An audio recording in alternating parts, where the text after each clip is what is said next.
Microphone check. Microphone check.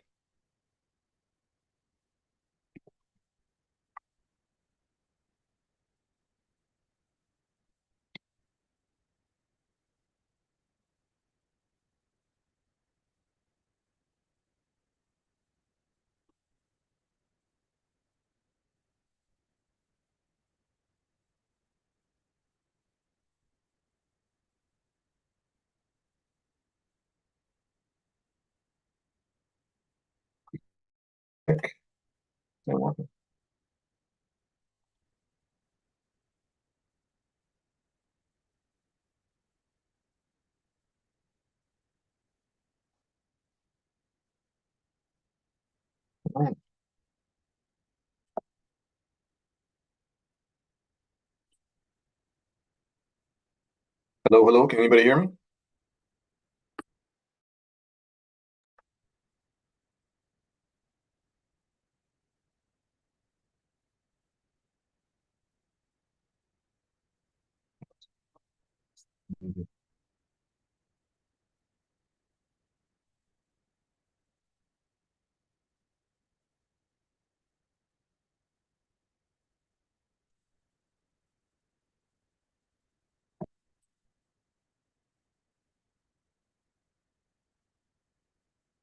Stand at attention.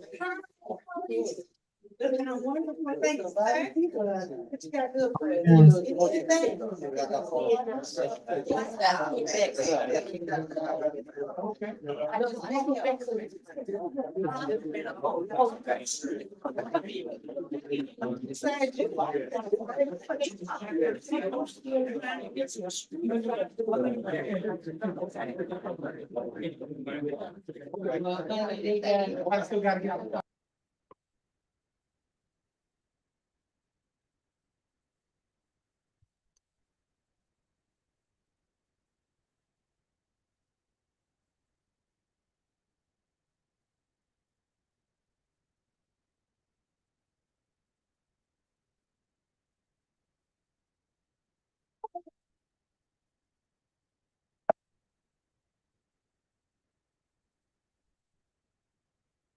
Microphone.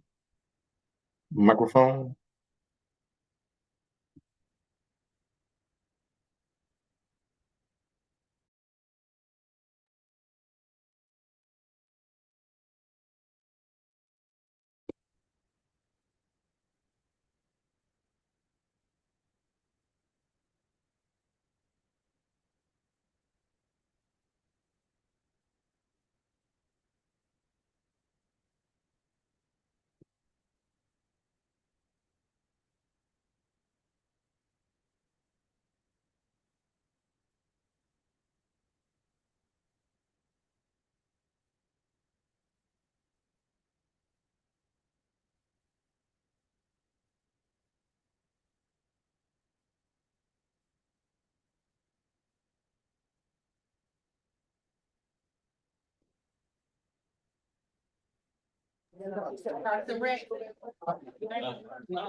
Hey, Councilman, how you doing, sir? Hey, I'm good. Can you all hear me? Yes, give me 1 second. Yeah, we can hear you. All right, Councilman, try again. Can you hear me? Microphone check. Can you hear me? Yeah, we can hear you. Let me turn this up so we can hear you good. All right, Councilman, let's get Can this. you hear me? Yeah. Yeah. Good. Okay, we're gonna go ahead and start it. And for you that don't know me, I'm Kim Jackson. I'm the president of 11th Precinct Police Community Relations Council.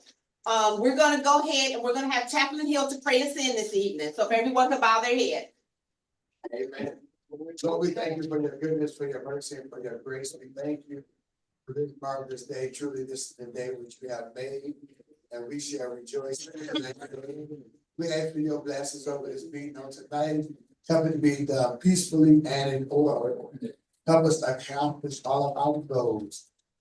And we pray. Amen. Amen. Okay. Amen. A little bit out of order tonight, but here's what I'm going to do. I'm gonna get my spiel out first. And then we'll let everybody from starting with our command staff. And then we get into our commissioners and councilmen is with us. Good evening. I appreciate Good you guys evening. coming. And we're gonna do it that way, because I know I don't wanna try to make you guys hurry up and write down stuff real quick. So I'm gonna go ahead and give you some information. So let's start with Halloween. We all know it's 10/31. If you like to donate any money, and what I usually do is I go out and I buy all the candy, so that you guys don't have to rip and run and go do that. So if you want to give it to me, that's fine. If you choose to give, thank you. If you choose to give money, candy, bring it up here to the station. And one of the MPOs will take it and we'll put it where it belongs, okay? 2, if you want to decorate your car for trunk or treat, we want you guys to call the station so that we can have an idea of how many cars we're gonna have. And you know, you can call Community Relations at 313-596-1118. Okay? Also, if you would like to volunteer to help out. Now, to decorate the car, we're looking, we said Friday, right? 10/26? Yeah. 10/26. So if you want to decorate your car for trunk or treat, 10/26 is the cutoff date. But that we're gonna say end of business. That would be 10/26, and that is on a Friday if you want to decorate the car. If you want to volunteer, we're gonna do the same date. So that'll give our command staff, the NPOs, enough time to make sure, we got everybody placed on, what day, what time, that type thing. Because we don't want too many people, all in one spot, because it's gonna be quite a few days for us to get stuff rolling, okay?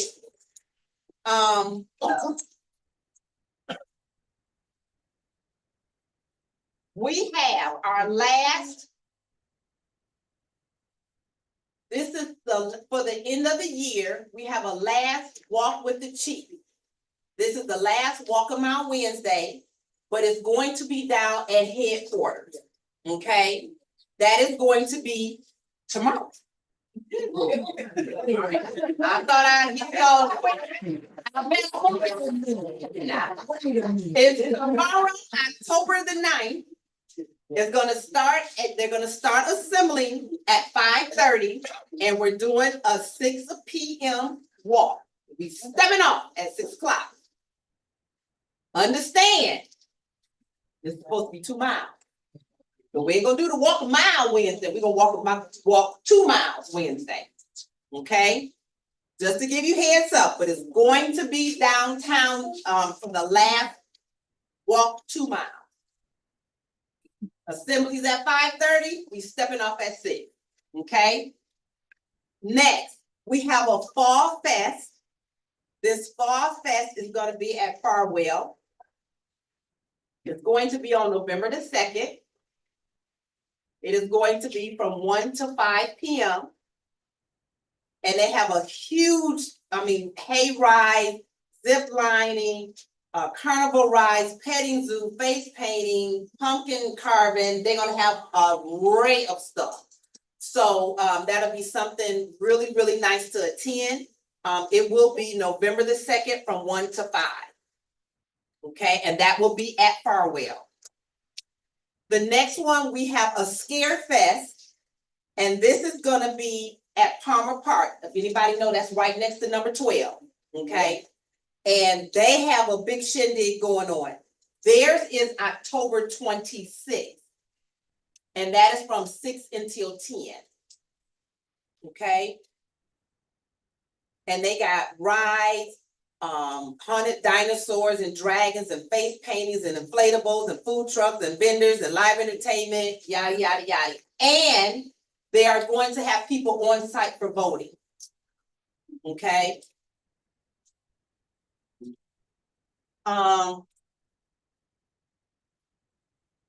Friday, the Faith in Blue will have an opening ceremony from 4 to 8 p.m. And that's going to be at 1680 And that's at Michigan Avenue. And then Saturday, we are doing our Faith in Blue here at the precinct in the parking lot, and that's gonna be at noon. Any questions? Yep. The Faith in Blue, we're gonna be here Saturday at the precinct. This Saturday, yes, sir. Starting at noon. And we have a chaplain. Friday is at the Old Tiger Stadium. Yep, 1680 Michigan Avenue. That's the old Tiger Stadium. That's Friday. That's the one that's from 4 to 8 on Friday. And then the 11th Precinct, we're gonna do ours Saturday at noon here in the parking lot. Now, let me just say this. You know I gotta say it. I gotta say it. We do this every year and I don't see not nary face, not a one. Can I see maybe 2 or 3 or 4 this time, please? It's not very long. We're not asking you to jog and hike and stand there. I don't care. But we just want you guys to be present. Just to give our Faith in Blue the honor, the respect that they deserve for what they do for us. Well, it may not be what we say we want done, but it's what they are asked to do. So I would appreciate if you guys just show up. I don't care if you just gotta do 5 minutes and say, I gotta go, but Kim, I showed my faith and I can't say nothing, but yes, you did. Okay? So that will be Saturday. What's the date? Saturday is the 12th, 10/12. And that will be at noon.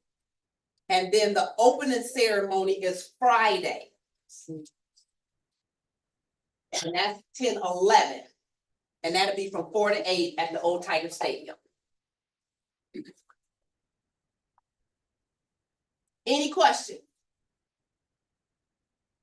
I got everything in. Okay, I'm good. Okay, so now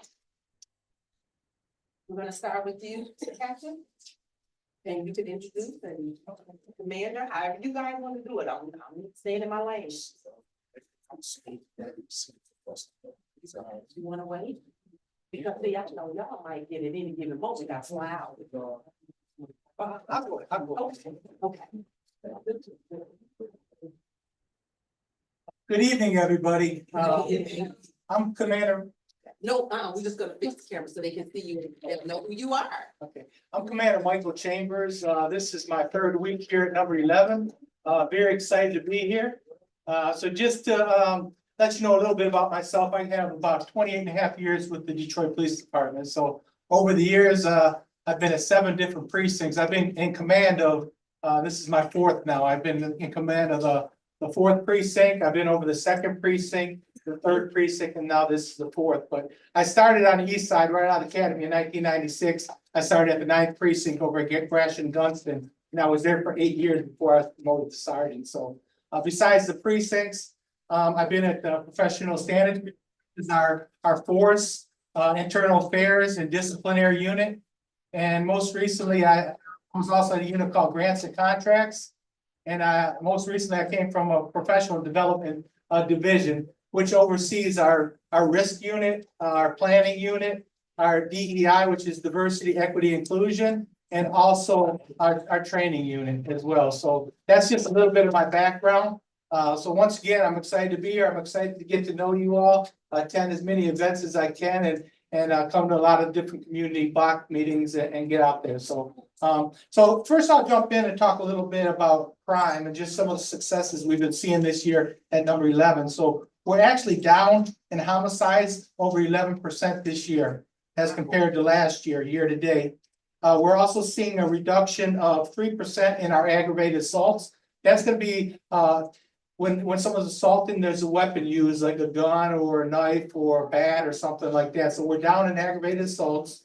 We're also seeing a significant reduction in our non-fatal shootings. We're down 28% in our non-fatal shootings as compared to last year. We're seeing, what is it, about, let's see, let me do my math here real fast. We're down 15 as compared to last year. So we're down 28%. And our detectives unit, which is outstanding, has closed like 55% of those non-fatal shootings. So we're very pleased about that. We're also down nearly 7% in our robberies. And one of our biggest reduction is carjackings. As compared to 2023, we're down 75% in our carjackings within the precinct. Last year at this time, we had 16 carjackings in the precinct, and we only have had 4 this year, which is 4 too many, but it's still a lot better than it was last year.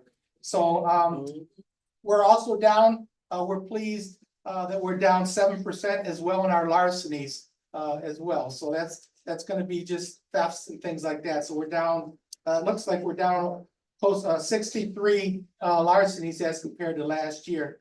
One of the areas that we're kind of been challenged with, and that we're going to be stepping up some of our strategy in is burglaries. So we have seen an increase in burglaries by about 24% this year.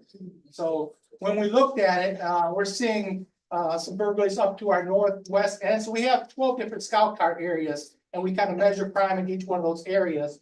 And scout car area 11-1 and 11-2 are the northwestern section. And actually one of those scout car areas is up this year, as well as 11-11, which is going down to the south towards like Lynch Road area, and Conant to the west, and also Gratiot to the east. So we're really each day, myself, the captain, we come in, we're looking at the crime reports, we're seeing where the crime is happening, what trends are happening, what time of day, what days of the week, and then that's where we're putting our resources and putting our patrols at. So some of the different things that we do strategy wise, we run overtime cars that are going out into those hotspots in addition to our regular cars that are out answering police runs. So we're doing that.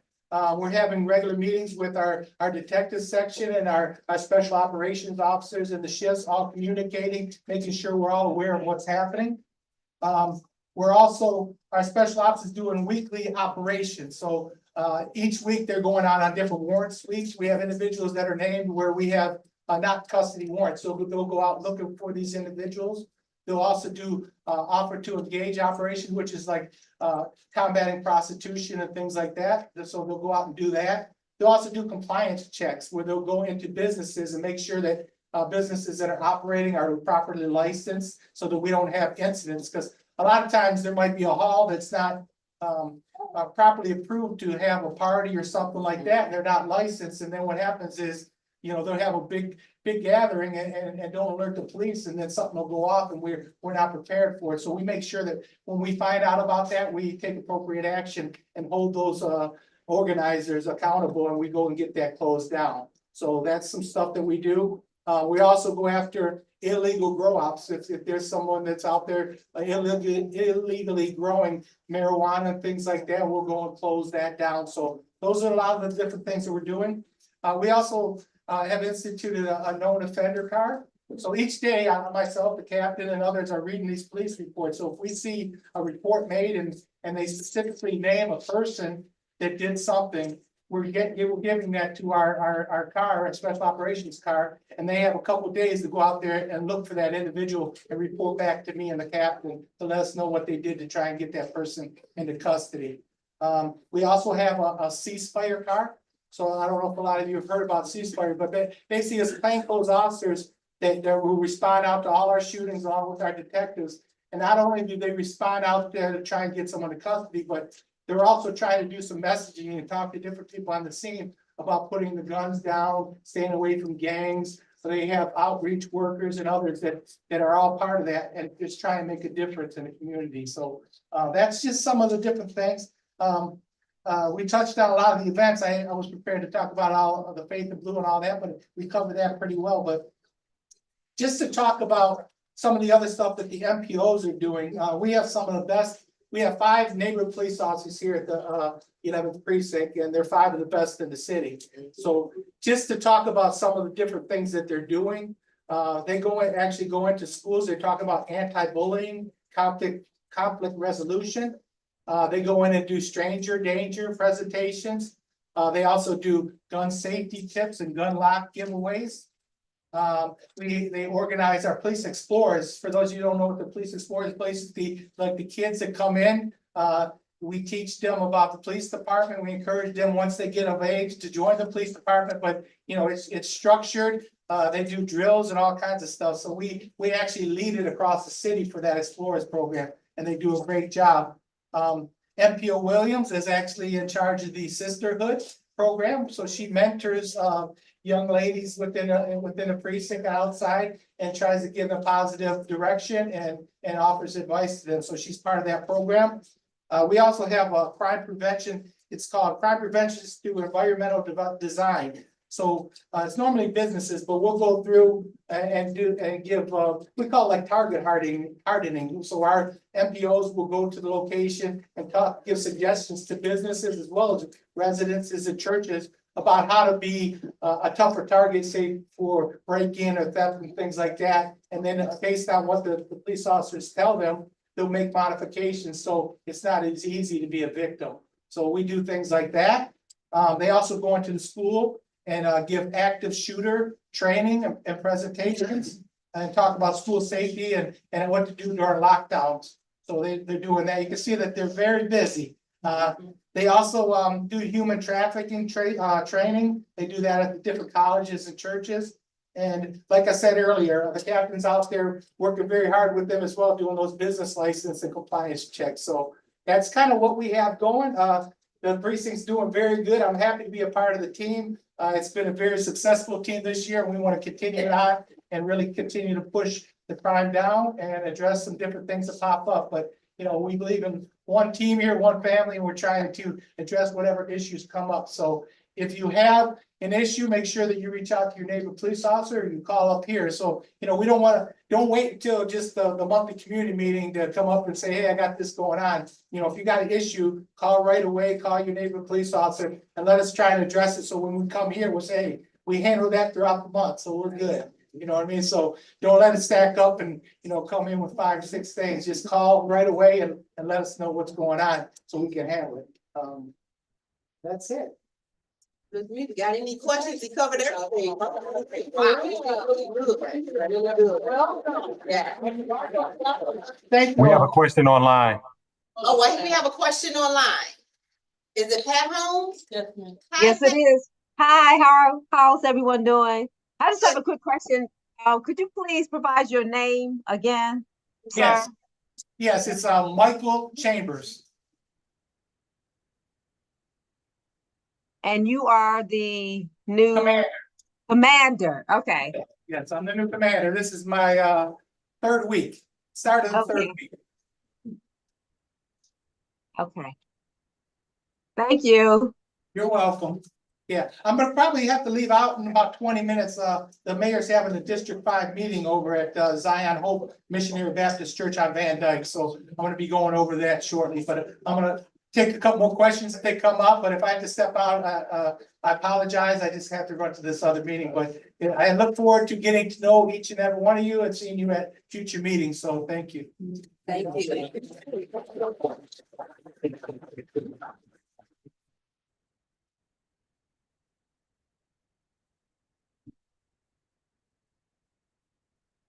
Good evening, everyone. Good evening. I'm sure my face is pretty familiar to everybody by now. I see Councilman Benson online. I'm gonna go ahead and yield to him if he has any comments or remarks at this time, and then I'll come back. Before we let him go, I'm gonna have Terry come up for 1 second, and then Terry will bring in Councilman, yes. Well, good evening, everyone. Good evening. Glad to see everyone. See a lot of new faces. Appreciate you all coming here to the 11th Precinct Community Meeting. My name is Terry Catchings. If you don't know me, I am Councilman Scott Benson's District Chief. And I want to say thank you to you all. The leadership here at the 11th Precinct, Kim Jackson, Captain Griffin, my mother recently passed. And I truly, truly thank you on behalf of me and my family for the condolences, the cards, and your prayers. So I truly, truly thank you all. And Councilman Benson will be taking over next, but I do want to say this, back to the business. Everyone was I handed everyone a resource guide. This resource guide has been updated with your most recent telephone numbers to all your city departments, city government, please use it. All the numbers are in there, trees, sidewalks, housing, any questions about housing, the ombudsman's number is in, he handles issues and concerns also. The Department of Neighborhoods, so all these numbers are in here, so please keep it handy, I have some extra ones on the table. And Councilman Benson to take over next, but again, thank you from the bottom of my heart. Thank you.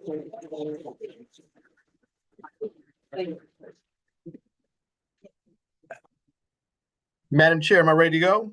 Yes, you are, sir. The floor is yours. Thank you very much. I won't take too much of your time, and I really appreciate this opportunity to come before everybody this evening. And I do apologize for not being there in person, but I have to go to another meeting shortly after this presentation.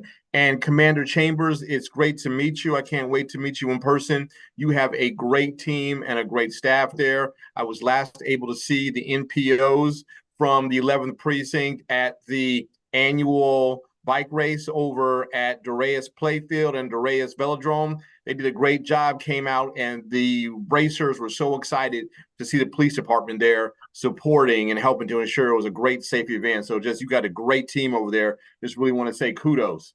And so I just got a couple of things this evening. Just number one, how many of you are aware that we finally passed the restaurant grading ordinance and it has now been implemented? So now you and your families, and yes, Kim Jackson, thank you for that hand clap. You and your families can now dine in confidence throughout the city of Detroit. And this went live on the 1st of October, last Tuesday. And we're just so excited to bring this forward to the entire city of Detroit to ensure that wherever you go, you will see either a green, a white, or a red placard. Green means go, it means good. You can eat there safely. You can dine with confidence. Red means that facility was closed. You only see 1 or 3 of those a year. Those happen very rarely. You may never see one. But just recently, the reason that I established this ordinance, Church's Chicken on 7 Mile and Gratiot, self-closed. They earned themselves a red placard, but the health department will give you a chance to self-close and self-correct. So they didn't get that red placard posted. But that's exactly why we established this ordinance, to make sure that people do not feed the residents of the 3rd District or the city of Detroit poison because they think that we may be low income and undeserving of the basic health and food safety standards. And I believe in that, and my colleagues believed in it, and I thank you all for being so supportive. And so please look for those green placards wherever you go, because once you see a green placard at a restaurant, you know that you can dine with confidence. Solar farms. How many of you are aware that we just recently approved the first phase of solar farms in the city of Detroit? Right here in the 3rd District, we are one of 3 locations to get a solar farm. The other one will be in the 3rd District once we expand the boundaries in 2026. So looking forward to that as well. But near Robinwood and Van Dyke, on the east side of Van Dyke on Robinwood, that area, there will be about 5 acres of solar farms there. And the solar farms are going to be used to offset our greenhouse gas, our fossil fuels that we use to energize, heat, and cool the city of Detroit. So what we're really trying to do is reduce our carbon footprint as a city. So we're going to create all this great new green, solar, clean energy and put that into the system, which is also going to help offset the fossil fuels that get burned to create energy. And it's also going to help improve our air quality and our health as a city, because now we are actually helping to move the state of Michigan and the region towards clean energy and a greener future. So I really want to say kudos to my colleagues, kudos to the administration, and all of my 3rd District residents who came on board and supported that initiative. I'm a big fan of it and played a big role and a big lead. And as many of you know, the District 3 boundaries will be moving or changing soon. And so we're going to expand our boundaries further to the west, all the way to Woodward, where now we stop at John R. And then we're going to reduce a little bit. So we're going to lose a little bit of Gratiot between Connor and 6 Mile. So we're going to lose a little bit of a notch over in that area. So just so you know. And we're going to be publishing a new map soon. But lo and behold, we're still going to be supporting you all, and I will still be the city councilman for the vast majority of the 11th Precinct, and proudly supporting my 11th Precinct community, the staff, and just really appreciate all the support that I receive here as well. On the 16th of October, and hopefully Terry has passed out these flyers, we are having my second tax incentive meeting. And this is a meeting to help educate the residents on what we use as tax incentives to spur development, which is what really helps to grow our general fund. And so when it comes to new furniture, when it comes to salaries for our police officers, for our fire department, for our parks, this is how we grow our general fund. And this is why development is so important. And this is why tax incentives are important as well to help spur that growth.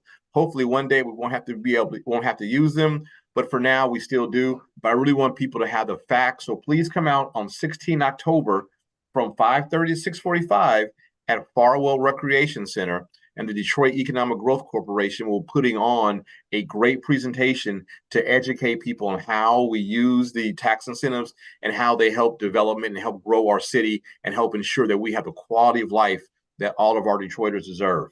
In addition, Terry will also be passing out another flyer, and that's going to be Fire Station 56. There's going to be an open house, and this is Fire Safety Week.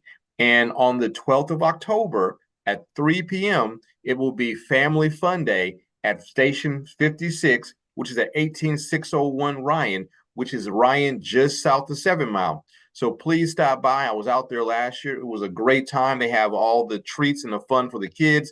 They had pizza last year. They had the firehouse, so you can learn how all of this works. They have all the games, and the mascots are there. So please come out and participate and join us at Fire Safety Week at the Family Fun Day at Fire Station 56. Are there any questions? Madam President? Any questions online or any questions in the room? We have one question in the room. Yes, Yolanda. Are they opening up the fire station on Mount Elliott and Davidson? Are they opening up the fire station at Mount Elliott and Davidson? Mount Elliott and Davidson, I have to take a look. I don't think so. It's not been in the budget, but I can verify for you, Ms. McCants. Thank you much. Okay. Do we have any questions online? Any other questions in the room? Oh, I have one. Sorry, this is Patty Jocks. I'm co-founder and executive director of Gifts for All God's Children. I actually just typed something in the chat. This is my first meeting. Thank you so much for having this. We have been working with East Bethlehem on the corner of Mound and East Outer Drive since 2009, a long, long time. They had 0 kids left in their church when we started, and now they have like over 140 maybe that come to their events. So they put on Valentine parties, Easter fairs, summer camps, field trips that we pay for. Our charity is a 501c3 nonprofit. So we also give the kids beautiful Christmas gifts, but we're not a drop. We only provide gifts and Easter baskets and school supplies for kids that are coming to their programs. We're not a freebie giveaway type of ministry. So we're encouraging the children to be actively involved in the church and develop relationships with the church family. And that's where this conduit of God's generous love is in our mission statement. So we want to get more involved, though we're doing all these wonderful things before COVID. And we have a tutoring program. It's tonight, actually, from 4 to 6, both Tuesday and Thursdays. Everything is free there that we offer. But the church has not been traditionally in the community much. They've sat on that corner for many years, had a wonderful school it closed in 2006. Ms. Jockeys, can I just interject quickly? Are you looking for support or help of any kind? No, I'm not looking for support. I'm actually offering that we provide it to. So if you know people that want to get their kids in great programs, we have them there. Ms. Jockeys, thank you for that. I apologize, Madam President. No, I have to jump to my next meeting. Thank you for attending. I appreciate it. Thank you for joining. Any other questions, Madam President? No, I am golden. Okay. Thank you. You have a good evening. You as well. And Terry Catchings is there as well, and he will be able to help everybody with any information. Thank you, everybody. Really appreciate the opportunity to come speak to you tonight. Okay, thank you. And thank you for that information. And hopefully this will not be your last meeting with us. Well, please come back and keep us posted on anything you have in there at the church. You're on mute. sorry. Yes, we would love to invite you to anything. I know they have a harvest party the last Sunday of October that anybody's invited to, and I think it's from like noon to 2. But how do we get the information to you to be shared about the stuff we have going on? I'm gonna put my email in the chat. Okay, and Send it to me and then I'll make sure that the community gets it. okay, terrific. Okay. It's great stuff. Thank you. Yeah, thank you, appreciate it. Okay, next. Ming, I'm gonna put you on the spot real quick. I know you have something going on tomorrow, and if you'd like to update us real quick on that, that'll be great. Okay. I really wasn't expecting to be on the, She never knows I'm gonna throw under the bus, but it's a good bus. well, I mean, I'm from the VFW hall right down the street, Danger Post 2233. I'm the president of the Ladies Auxiliary and my name is Ming. We are having a town hall at our post tomorrow from 5 to 7, which is somewhat like what's going on here today, but we're gonna give you more information from some other entities, okay, as well as trying to get more veterans and the community involved in what we have going on. We had Terry at our post not recently when his mom passed. Yes, did repass there. So just to let you know that we are available to the community for our hall rental and that kind of thing. So we got a function going on tomorrow, and if you have time, come on over. And some more information. And what time you going to Mount Road? On Mound Road, yes. So then, Yes, yeah. And your time? The time is from 5 to 7. The address is, now give me on this, 18656 Mound Road. It's a bright yellow building and it's got the VFW lighted sign on the outside. Yep. No, it's between Nevada and Outer Drive. Okay, yep. Have any other questions? What organization did you say? The Veterans of Foreign War. Yep. Okay, all right, thank you so much. Thank you. Next, we have Dawn that's gonna come up and talk to us for a moment. And she'll elaborate more on it, but I want you guys to be prepared for Saturday, 10/26 is the DA Drug Take Back Day.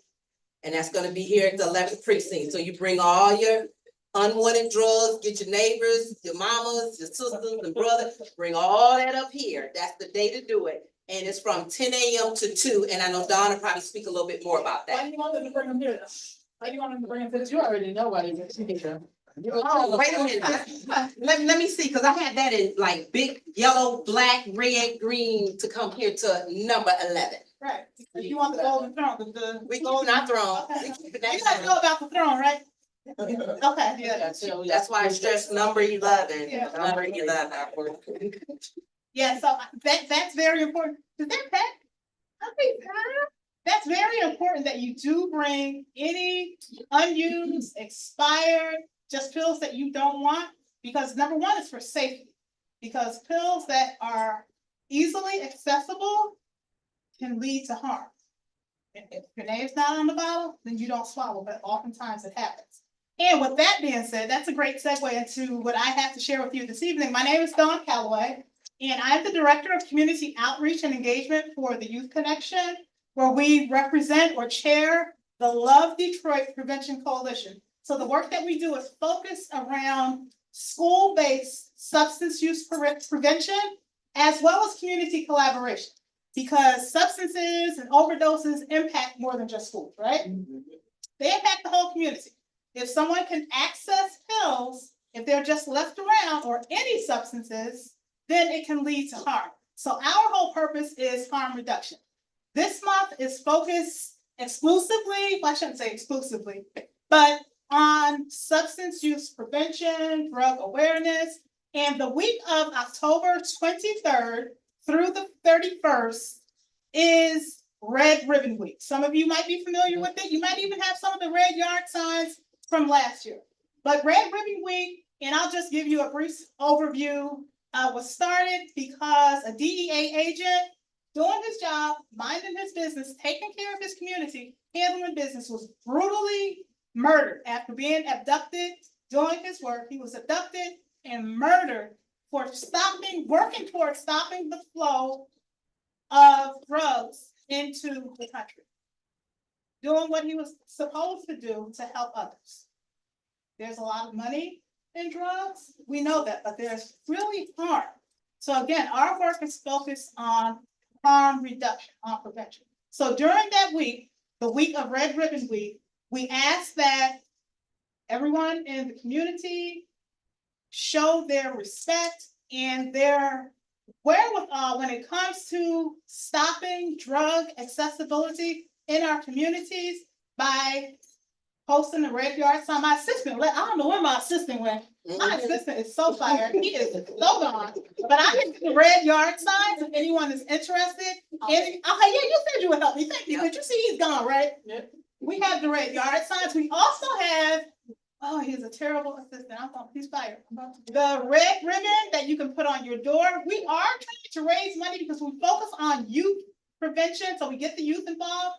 And those ribbons are $2. The yard signs, I will give them to you, but I ask that everyone takes a pledge to be drug-free.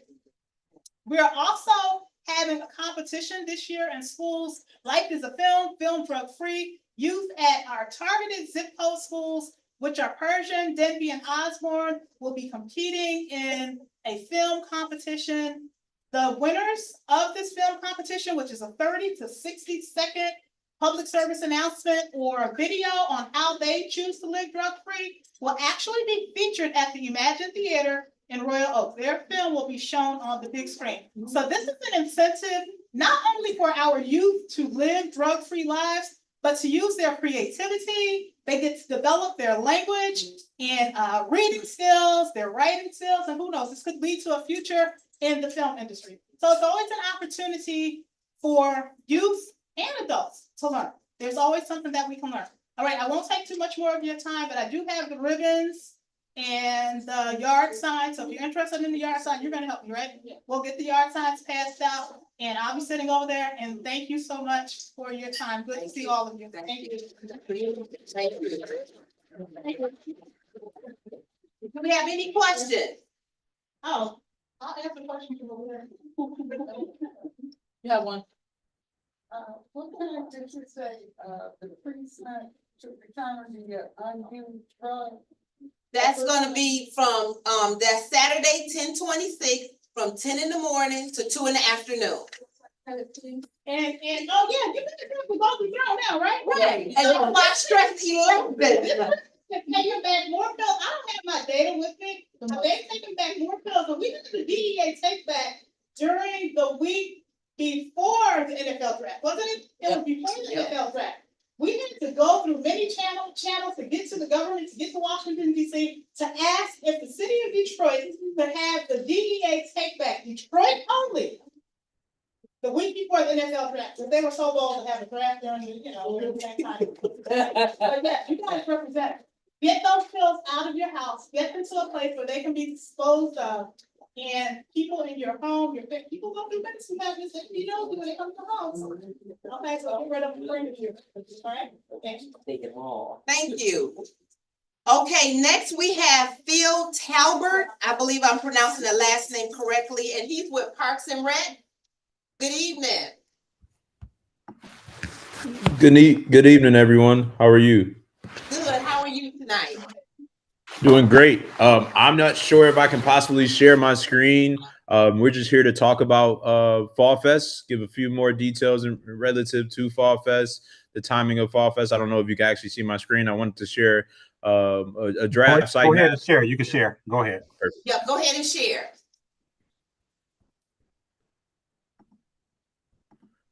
All right. Can everyone see my screen? Yep, we got it. All right. Perfect. I'm going to zoom in a little bit. Just really wanted to share with the community our excitement about bringing Fall Fest to Far Rail Recreation Center. Thank you to the community. Importantly, we want to address some issues that we may encounter just with the expectation of close to 5,000 to 10,000 folks for these events. The last Fall Fest was at Clark Park, and we've been encouraged to bring Fall Fest into this district. One excites me because I grew up in this district on Norwood, and now currently is a business owner, as well as just purchased our first commercial property in this district on Riopelle Street. So one, very excited now that this is being brought to this community. Grew up at this park, as well as a just long Detroiter all my life. And even more excited about bringing Fall Fest to this community. So as you see on my screen, it occurred November 2nd, from 1 to 5 p.m. This is a Detroit Parks and Rec produced event. And it's been going on for close to 3 years now, being brought to multiple different city sites. But this year, us being at Farwell, our goal is to encourage, of course, early voting, with Farwell Recreation Center being an early voting center. So we will allow early voting during the entire time period of the event. And we're also doing some amazing things for the community. The first thing that I want to shout out as an amazing thing for the community is the coat giveaway. We will be utilizing the inside of the rec center to give away close to 500 coats to the community. And this is a first come, first serve aspect. So you will have to line up and receive a ticket, but you will receive that ticket and then have the chance to enjoy all activities as a part of the event. As a part of the event, which is always amazing to see in our community, we're bringing a full carnival experience. This carnival experience will encounter a Ferris wheel. So more importantly, let's try to get as many children to experience this opportunity, as Ferris wheels are not often brought to the community. We will have carnival rides as well as carnival games within the footprint of the parking lot at Farwell Recreation Center, as well as a game truck, as you see on this map. We also will have food trucks. These food trucks will be at cost, but it will be allow availability for you to enjoy fun as well as food during the time of the event. We'll have a food tent that will be directly off into the grass area. So as we know, our favorite Michigan weather during this time, this will be a heated area. So an area that everyone can stay warm and bundled up in. We will have heated units throughout the site that will be provided by GSD to ensure that we have some heating areas throughout the site as well. And of course, you don't see this on the map, but we will have the explorers involved with this event, engaging with the community, engaging with participants of the event. We will have local Detroit-based businesses, dry vendors that are part of the Detroit-based vendor list, some that will come from this district as well. We will have arts and crafts, as you see to the right, which would be another heated area, 40 by 60 large tent in the grass area. We will have a paintball experience for the age group of a little bit older teens, between basically 8 to 9 to 14-year-olds. We will have rock climbing, zip line, and inflatable zone for the younger kids, as well as inflatables large enough for the bigger kids, and a hayride experience. So the hayride experience will be basically where you see these green arrows within the grass area. We would decor the tree lines and have a real festive experience as a part of the hayride. We will have pony rides as well as a petting zoo. Our biggest point of this is to also talk about our parking plan. Overall, we will have utilized the school parking directly across from Farwell Recreation Center for public parking. We will have staff parking adjacent to the tennis courts, and there will be designated parking lots adjacent from Farwell across that 8 Mile, which is a GSD city lot, and we'll share overall flyer as well as a parking map with everyone in the community, and of course get it to the precinct as well to be distributed out. Our whole goal is to protect the community in itself with parking as well. So we will do no parking police order signs along the side streets and any one-way streets to avoid any confusion when it comes to participants coming from outside of the community and parking. We will also do a one first lane closure on Auto Drive just for safety purposes and vehicle mitigation to ensure that this entire area will be barricaded off when it comes to the yellow fence line that you kind of see surrounding the entire perimeter of the park. And our overall goal is just to encourage a fun, inclusive, safe Fall Fest event. This is an event dedicated towards the community. Our overall goal is to also encourage as many children, families, and even younger adults to come out and vote, but also to engage yourselves at a fun event within the 4 hours that we have to bring this fun to this community. I'll end with that.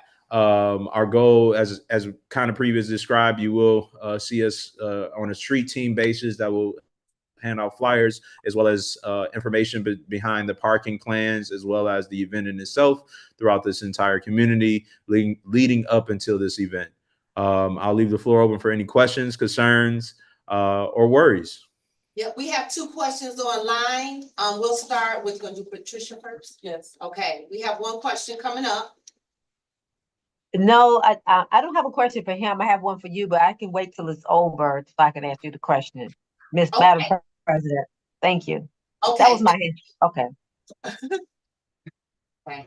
I can't see that name. Arlene Reese. Ms. Reese, I see you have a question as well. Right. I didn't have no, I don't have a question, but I'm a first time attendee and I had information to share if possible, because I have a class I have to go to at 7 and I can't stay much longer. Okay, well, I'm Can I unfortunately. share some information? I mean, is it very quick? Cause I gotta keep going in order. So is it gonna be quick? I can make it quick. I am the assistant manager of the Lincoln Branch Library, Detroit Public Library. And there are a lot of things that the people in the community and their families can benefit from. And we have some wellness Wednesday programs in the evenings that adults might enjoy, like tomorrow is Fitness Fusion. Tuesday afternoon, we have a vegan informational program by Any Greens Necessary.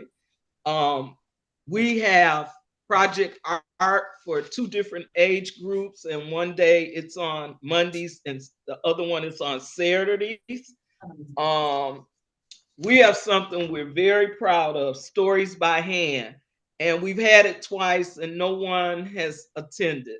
But the sign language people, they're not just novices, they're sign language interpreters, and the stories that the children's librarian has chosen and they do is very good. So this is my first time coming to this meeting to represent the library, but I also live in this community. Can I come in person so I can bring some flyers next time? Absolutely. Absolutely. It's always. Okay. Yeah. Okay, we didn't know. My supervisor thought it was online only. So I would be glad to get flyers to you guys. But it's a lot going on down at Lincoln Branch Library. If you want to go on Okay, and we would like that information. Website, you can find out. Okay, because we would like that information, especially if you can bring us literature, that'd be good as well. So thank you for that. Is there any other questions for Phil? He's with Parks and Recs. Is there any questions for Phil? Do we have any online or do we have any in the room?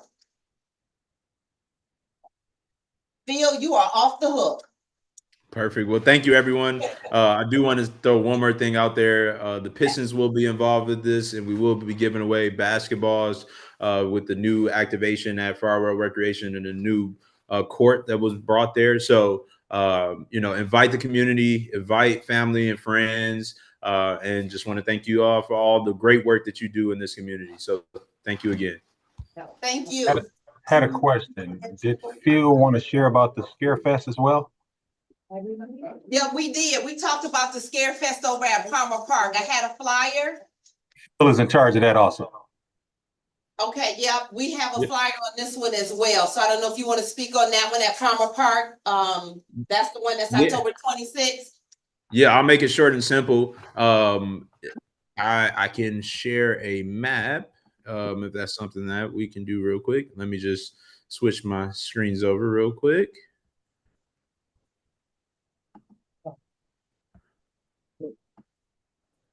Alrighty.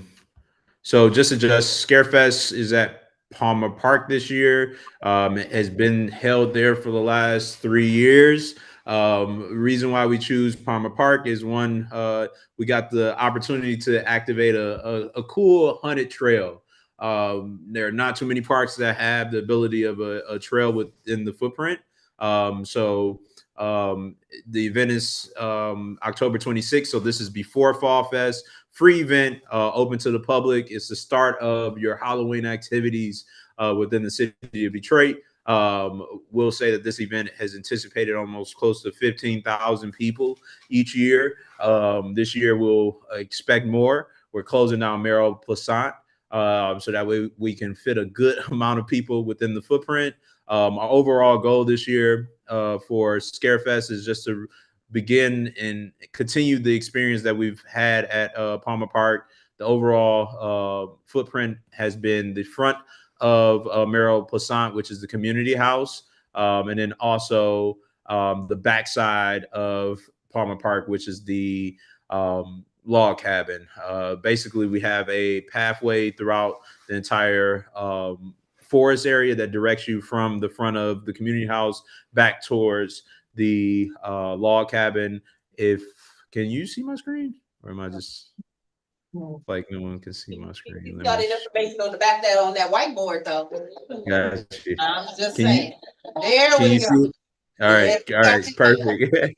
I felt like I wasn't hearing anything, so sorry, I can't see you.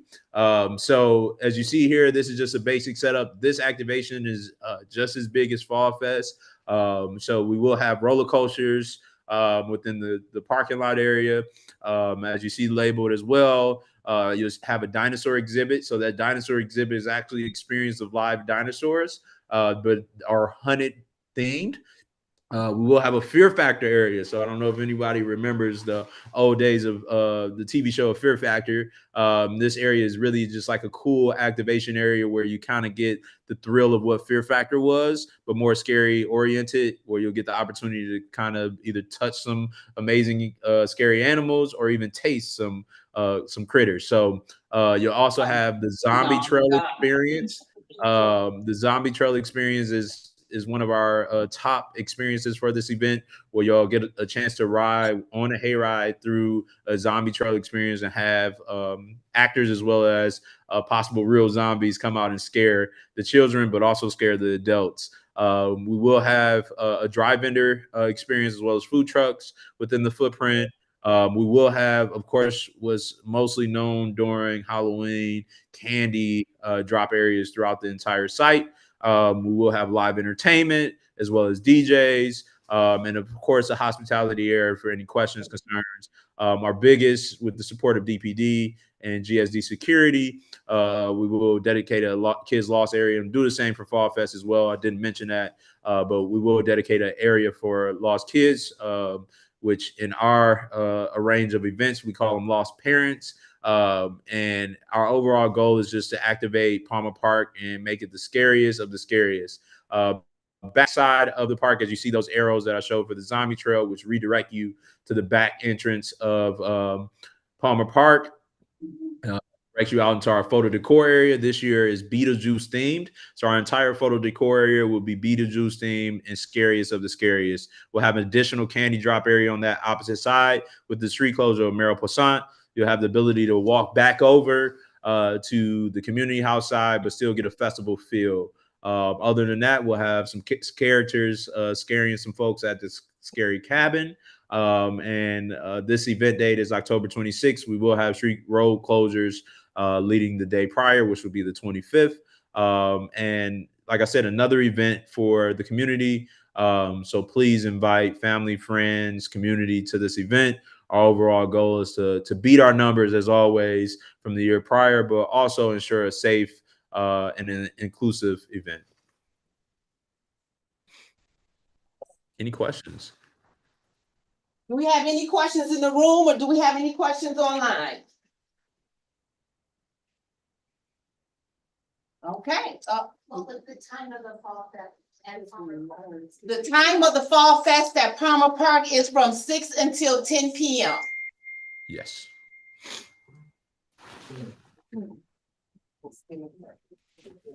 Okay, and the wait. reason why we went I'm this sorry, late. hold on, Phil. I think I mucked up. You said the Fall Fest, not the Scare Fest. Yep. So yeah, you said Fall Fest. So Scare Fest is Okay, that's the at Scare Palmer Fest, Park, yeah. and it's from 6 p.m. to 10 p.m. Fall Fest is at Farwell Recreation Center, and that is from 1 to 5. Yep. Okay. Perfect. Thank you. Any other questions or concerns? Yes, ma'am.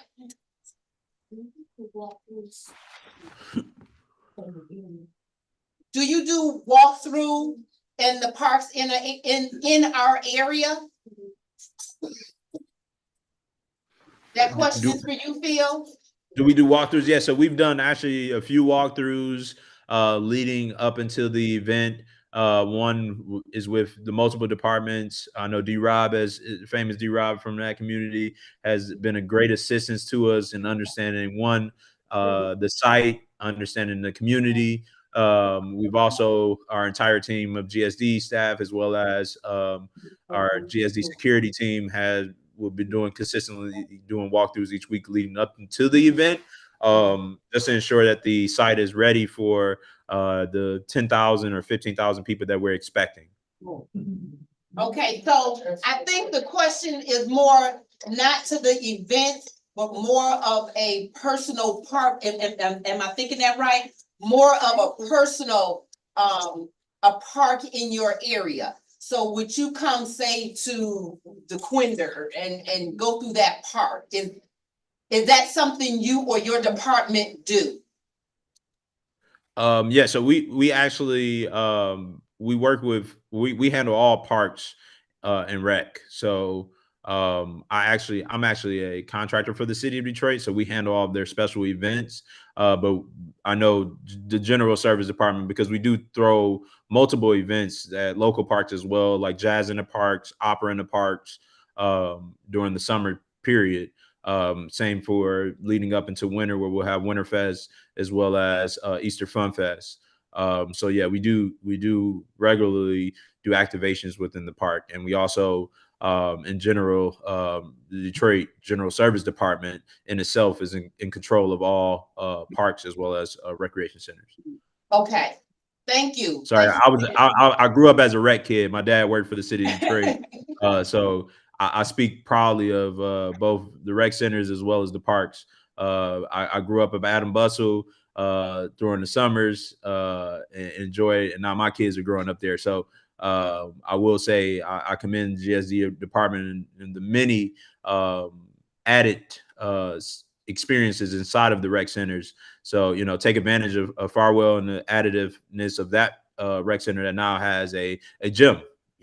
Back in when I was a kid, it was all community oriented due to the age groups within the area. Now you have a lot more kids within the area now, and we're seeing those changes happen. Perfect. Thank you My so much. grandparents grew up there, so you're gonna get all realness from me, guys. Well, thank you. That's what we need. Okay, any other questions or concerns? All right, you off the hook again, Phil. All right, God bless everyone. Have a great evening. You too. Okay, next we have Ken. Ken, and I'm not even gonna screw up your title. I'm just gonna say he's with the Bridge Company, and I'm gonna leave it alone because I don't want to mess up his title. So, Ken, if you don't mind, thank you so much. Yeah. Yeah.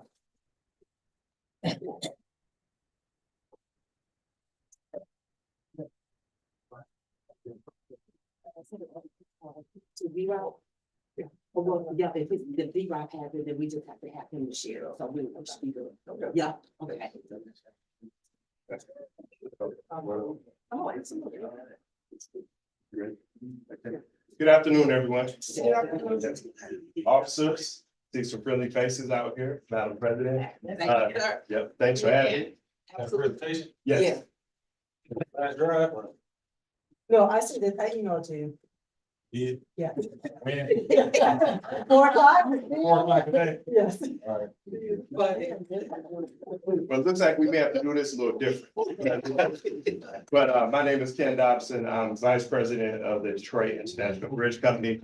But I'm here today representing Hercules Concrete, this facility not far from here. This is Stephanie Gilmore. She's one of the members of our engagement team. We've had the pleasure to meet with a lot of friendly faces in this room.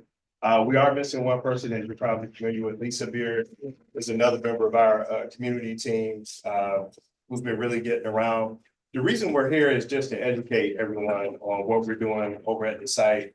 We've been very aggressive with meeting with people. I can't even eat Buddy's Pizza anymore. We do a lot of meetings at Buddy's Pizza.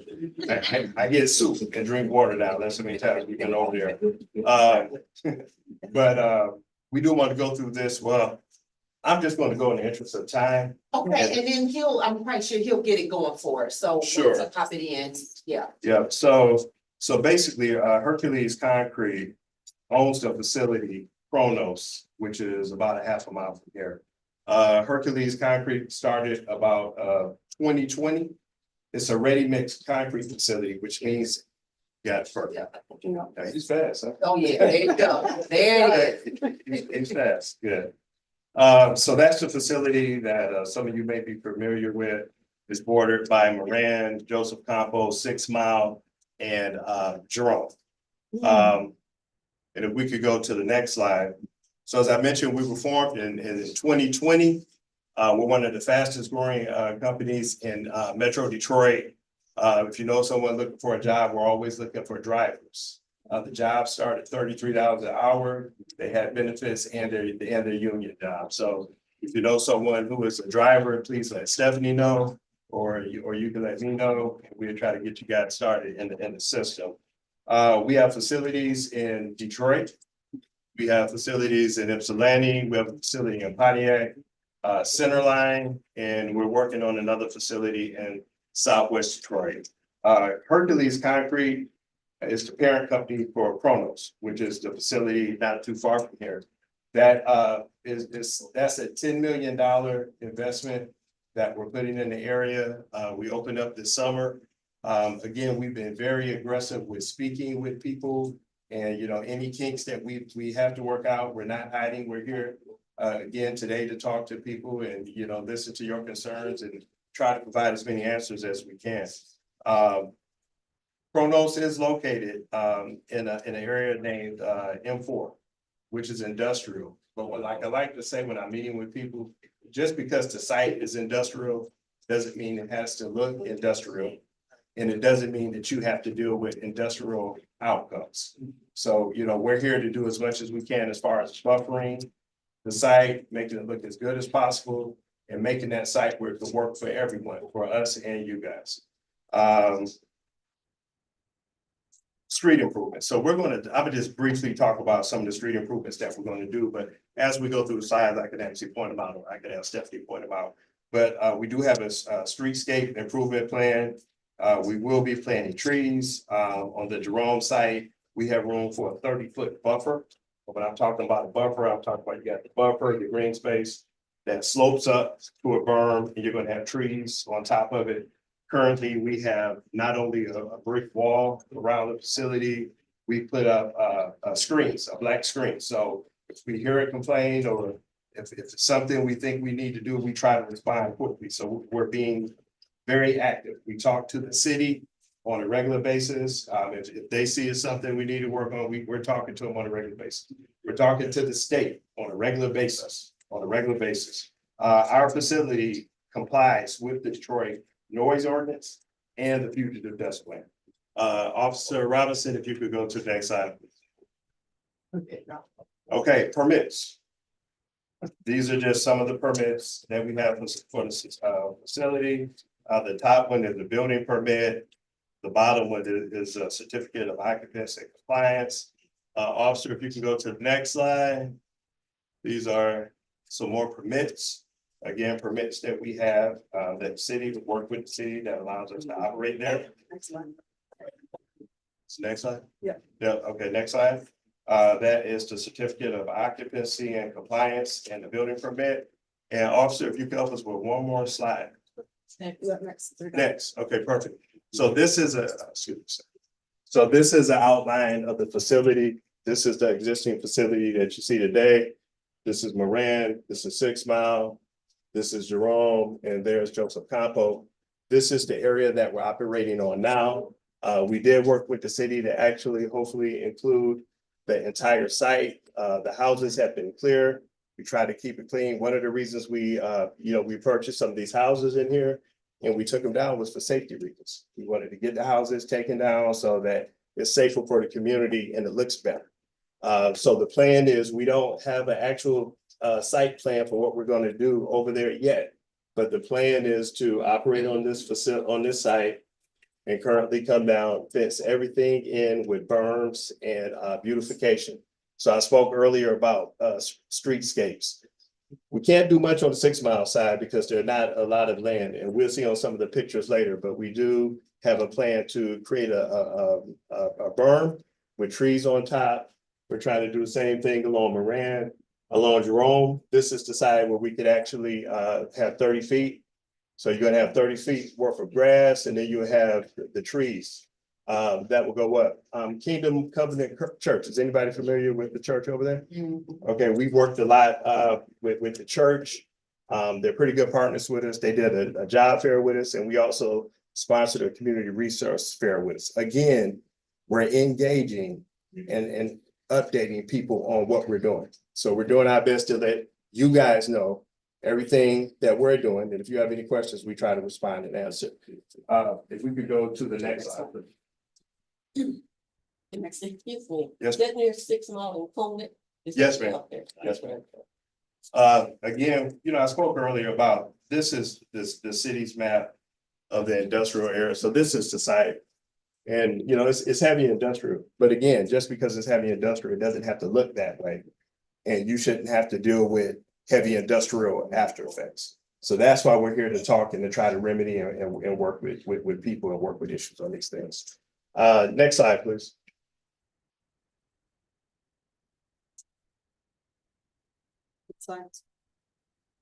So these should be some before and after pictures that we're getting ready to get to.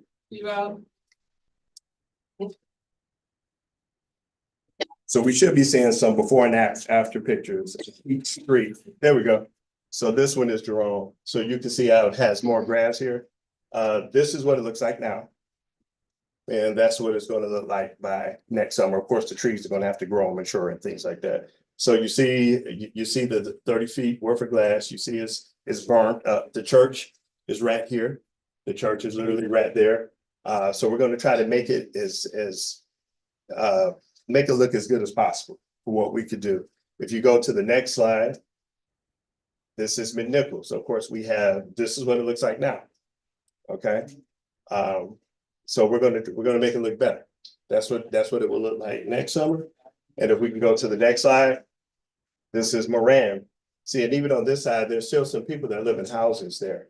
So, not only have we put up a black tarp to try to stop dust and things like that, and we'll talk about dust mitigation and things a little bit later, we've also put up a wall. So we're trying. There was an incident, I think, that happened this weekend. The site wasn't open, but there was some dust when a wind gust came. So I know our site director, I know he was going over today to try to talk to the owners to see if it was something we could do. So we're trying to work with everybody, but this is a workable situation for everyone.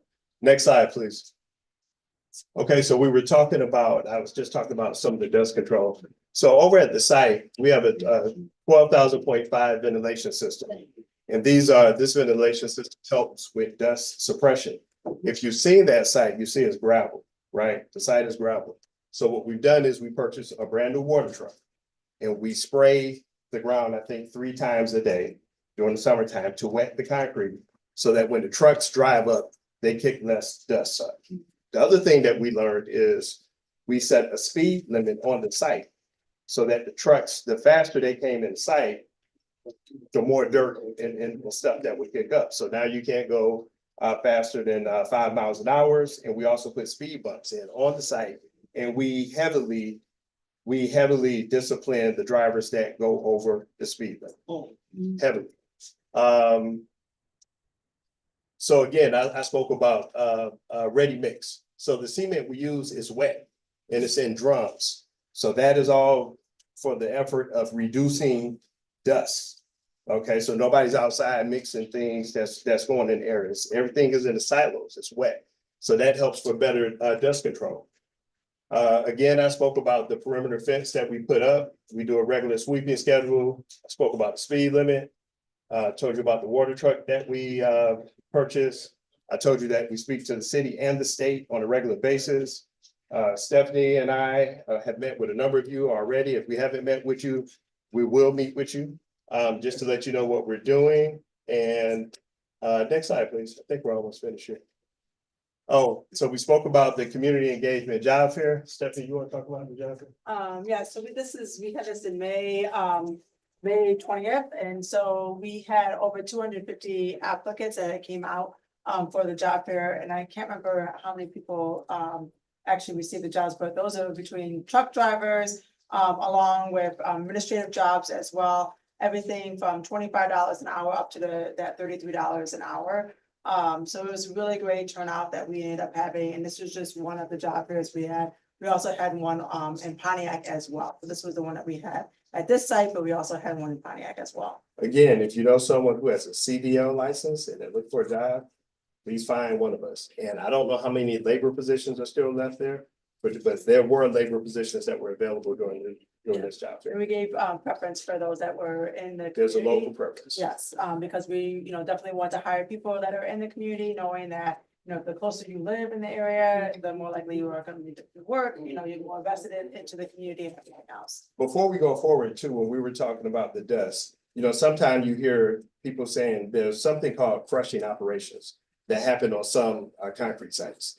You could go on our website, Hercules.com, it clearly say we do not crush concrete on any of our sites. We're not permitted and we don't do it. So, that's just something I wanted to get out there when we were talking about the dust mitigation. We are not a concrete crushing facility. We don't do it. We're not licensed to, and we don't do it. So next slide, please. Again, we've been fortunate. We spend a lot of time with Kingdom Covenant Church because they're directly to the north of us. So we spend a lot of time with them to make sure that we have a good working relationship with Pastor Johnson and things like that. As I mentioned, I met Madam President at one of the neighborhood fairs that we did over there. We actually even I spoke with the pastor. I was over there one day and their driveway was messed up. We're a concrete company. We paid the driveways on both sides. I mean, And those make sense, right, Captain? And I'll put my 2 cents in, because I personally wanted to go, I pop up anywhere, I don't care. And I personally went to the site to see it myself, and I was impressed. I was gonna be honest with you, I was impressed. Because, it was cemented off, it didn't look raggedy, it was covered up where you couldn't really stare and see all the equipment and stuff that was in there. So I thought it was done very professional, and I appreciate the honesty that they bring into us at our community meeting, that they're letting us know what's going on.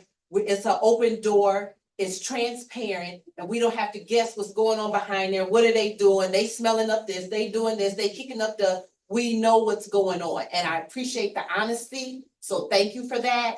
And thank you for making that area look the best it can be. The church parking lot looks wonderful. And when I looked over there, I'm like, wow, this is an industrial facility. I was impressed. So thank you for the good words. I appreciate that. And the open and the honesty and the transparency. Thank you. And we're working hard, Madam President, to do community engagement. We're going to be one of the sponsors for Halloween in the D, working with the city of Detroit, with the mayor's office. We're going to be working with this precinct. We're also going to be working with the 4th precinct down with the bridges. So we're being very aggressive with engaging in the community, trying to be the best corporate citizen that we can. Yeah, there are going to be some issues that come up. We're just going to have to resolve them. Right, exactly. We're just going to have to resolve them. And that's a good thing. At least you're getting, you hear the concerns and you're addressing the concerns. You just don't hear them and just keep it moving. No, I we'll resolve. appreciate that. Yeah, we're resolving everything. And I don't want to dominate your time. I think we only have a couple more slides. And then I will be happy to answer as many questions as I can. I also want to say that as far as what we've presented so far, if you do like some of the work that we have done, I do have a letter in the back of support. If you do want to write or sign on to a letter of support saying that we do appreciate all the work that you've done in the community as far as keeping up with the appearance, doing all the mitigation work that we've done, and also all the community work and engagement that we have been doing as well. And that actually helps, because when I speak with council members, I know Brother Terry is over there, and we meet with Councilman Benson and Mary Waters and things like that. It's good for them to know, not only am I telling them that we're engaging with people, that we see people that, yeah, may not agree with everything, but we agree overall with what they're doing over there, hiring local residents, trying to make the place look good, engaging. So that actually helps. So if you can sign that, we would appreciate that. Again, community efforts. So we're partnered with the captain here for Greenlight. So I think the camera's on. Can I say what the camera's on? I want to. Okay. I think the camera's on Jerome and where the is it Jerome and Moran? Or, I know it's one on Jerome, but again, trying to use our facility to make the community safer and better. These are things that we're working on. And I think we have one more slide to go, and then I could be open for your questions. Yeah. The last slide. Oh. Is that okay? So we're talking about concrete, right? So when you see a lot of these concrete facilities with the silos, what I learned about concrete is with trucks, a lot of time, if you really want to maximize the use of concrete, you need to be within 30 turns of the mixer truck. So a lot of the work we do is for the city of Detroit and it's for MDOT, okay? And these are just some of the places where our concrete has been used from the state fairgrounds, Porktown, Wayne State, Riverwalk. These are just some of the areas where the concrete at this facility is used to support projects in the city. Actually, I live in Park State by my house too. One of the park. So again, hopefully I didn't take up too much of your time. Thank you, Madam President, for allowing us to come and speak. If we haven't met with you, please raise your hand. Find Stephanie, you can find me. And we'll be happy to meet with you. I mean, this is the presentation, but we'll be happy to answer questions or concerns and things like that. And would you like me to answer some questions now? Yes, do we have, first, we're gonna start with, are there any questions online?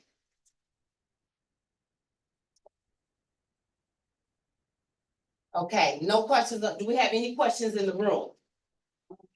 Okay, hold on 1 second. We're gonna do it. We'll start here in the front.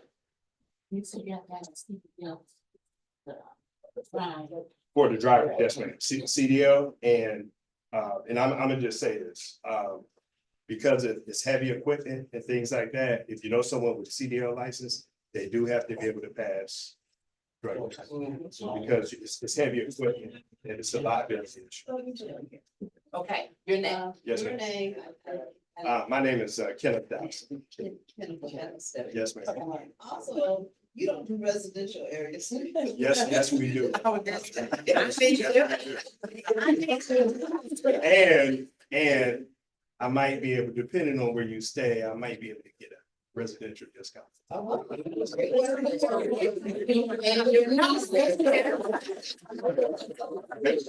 give me run out the concrete.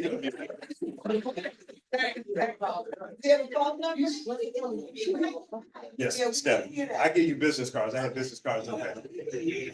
So the question was, do we do residential homes and things like that? Yes, we do. And depending on where your residence is, I may be able to work it out where you get some off the price. Okay. Just keep your fingers crossed, but I yes, ma'am. Oh, I'm sorry. Yes, your name. So me. Okay, when was the job fair going on? It was on, the one in this area was May 20th, so we had one on May 20th. However, we'll give you Stephanie's contact. We're always looking for drivers. Yes. So you could reach out to Stephanie and you can share information with her. Yeah, I'll give you my information. I'll be in the back, so I can give you my information as well. Yes, ma'am. Oh, I have a question. You deal in concrete, do you deal in like boulders, like prevent car boulders you would put in front of like a building or a window to stop cars? That is an excellent question. So one thing that the owner and I were just talking about last week is talking to MDOT. You know what a Jersey barrier is that you would like when you're when they're doing construction on the highway, the concrete barriers. So the owner wants to do what so I'm letting you guys know, we're still working on it. We haven't talked to MDOT or anything like that yet. We want to do what we call a second chance program. And part of the second chance program would actually be producing those Jersey barriers. We would have, the word is not returning citizens anymore. What is is that what it is? Yeah. Re-entering citizens. So the second chance program would be an opportunity to actually on that site, it would be in one of the buildings off on the side where we would build Jersey barriers for projects, some of those projects that we listed. The thing we gotta work out is, and I think, once we reach out to MDOT and the governor's office, I think they will side with us. Currently, MDOT decides they have contractors that put the Jersey barriers up and things like that. So we still will have to meet with MDOT and say, hey, we want to do this program for second chance people, not just in Detroit, but like I said, we have facilities throughout the metro area. So, people that have made mistakes, just because you made a mistake, doesn't mean that your quality of life should be impacted. You still should be able to have a good quality of life. And so to answer your question, ma'am, we don't have a program yet, but we will continue to have updates. If Madam President invites us back, we have Stephanie or Lisa here, and we could update you when we finally get that. Hopefully we can get it done. I mean, well, with it being an election year, it may not happen until like January or something, but hopefully we get it done. Is it more of a personal, like you might want something in your area? Was that what you're thinking? Okay. Okay. Okay. So see, that's what she's referred to, something more personal to kind of. You know what? We get your contact information. So you need something to like protect your business, daycare or something like that. We will talk to you. We'll see what we could do. One thing I would like to say while we're here, I haven't seen a picture of it yet, but we can produce concrete picnic tables. Have you seen kind of the concrete picnic tables? We can produce them and we will produce them for free, but you have to have somebody come and get it. And that's going to be the trick, because it's going to be heavy. But if you know of an organization who's interested in some of these picnic tables, we can provide those for free. Okay, we have a question in the back. For her, Yes, ma'am. at the onset of your presentation, you mentioned that you are representing the International Bridge Corporation. I don't understand the relationship between the Manny Maroon Crown Development and Hercules and Kronos. Could you explain that? I have two other questions. Yes, ma'am. So I'm the vice president of the Detroit International Bridge Company. The bridge company owns Hercules Concrete. So that is our connection. And I oversee community engagement, government affairs, administrative duties and things like that. So that's why I'm here. Okay, and second question, you showed a slide presentation. Would that slide presentation be able to be recaptured by emailing you? Yes, ma'am. Yes. I give you my card and you can email me and we could get it over to you and answer any questions that you have.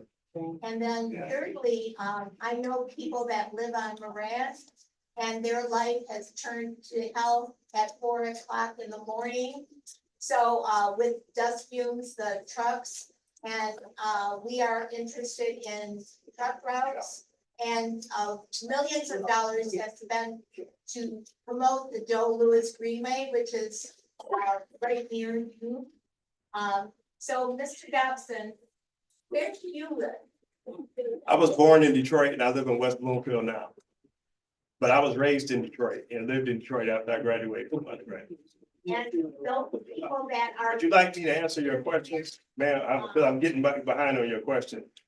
What was your first? We're gonna stick to the question. What was your First first question? And then you can meet with him to the side if necessary. What was your first question? Because I can answer, you asked a couple. I asked about the quality of life for the people that are in that geographic area. I think we just spoke about a lot of the quality of life issues. You said that there were complaints at 4 o'clock. Our facilities closed at 7. Okay, now there was one instance where there was a trucker who was actually cleaning some stuff off of the truck late at night around 11 o'clock. And he doesn't work for us. She's saying 4 o'clock in the morning. Yeah, well, that wasn't us. That guy was doing it at 11 o'clock. And he was cleaning concrete out of the truck with an automatic drill, which made no sense. And he didn't work for us anymore after the next day. So when we have issues, we try to resolve the issues as soon as we can. You had another question, ma'am. The barbed wire going to stay on the fence? We're going to take the barbed wire down. Mayor Duggan does not like barbed wire. Currently we have it up because we're trying to secure. There's some, it's a $10 million investment on some of the properties.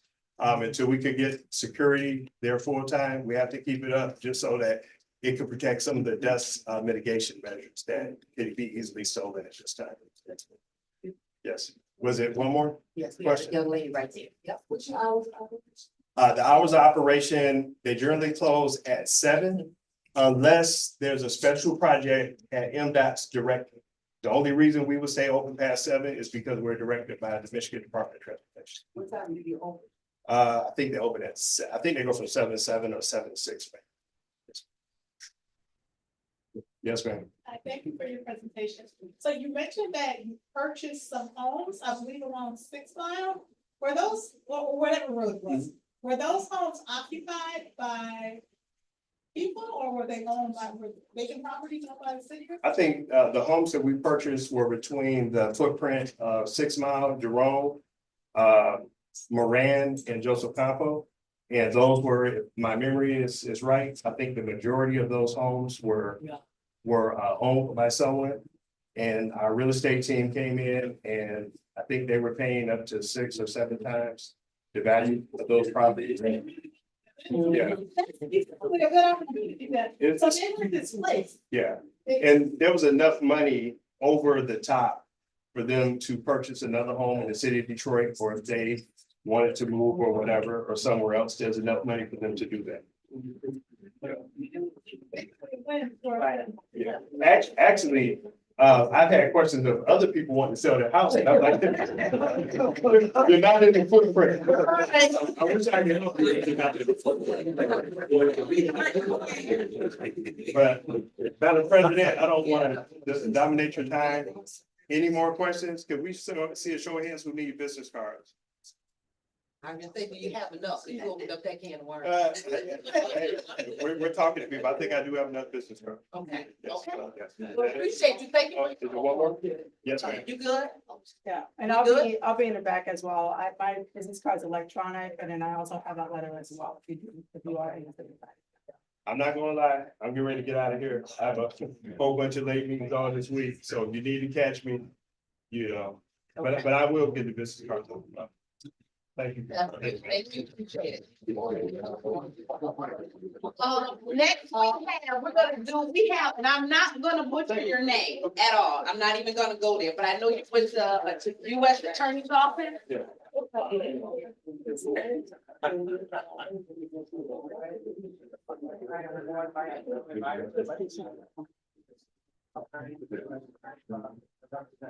Can you come up here to the podium?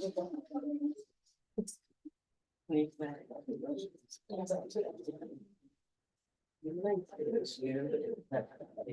you.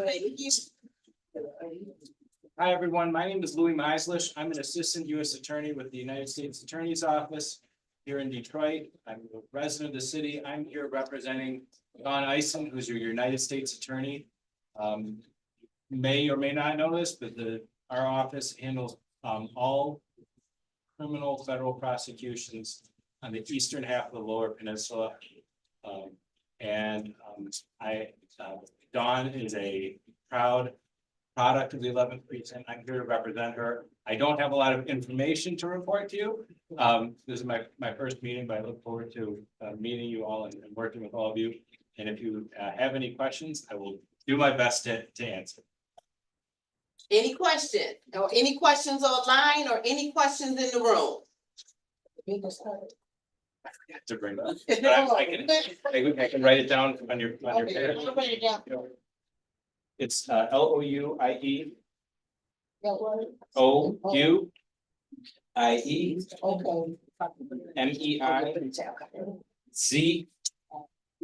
MEIZLISH. I'm at 313-980-2682. We put your information in the chat too, okay? Yeah.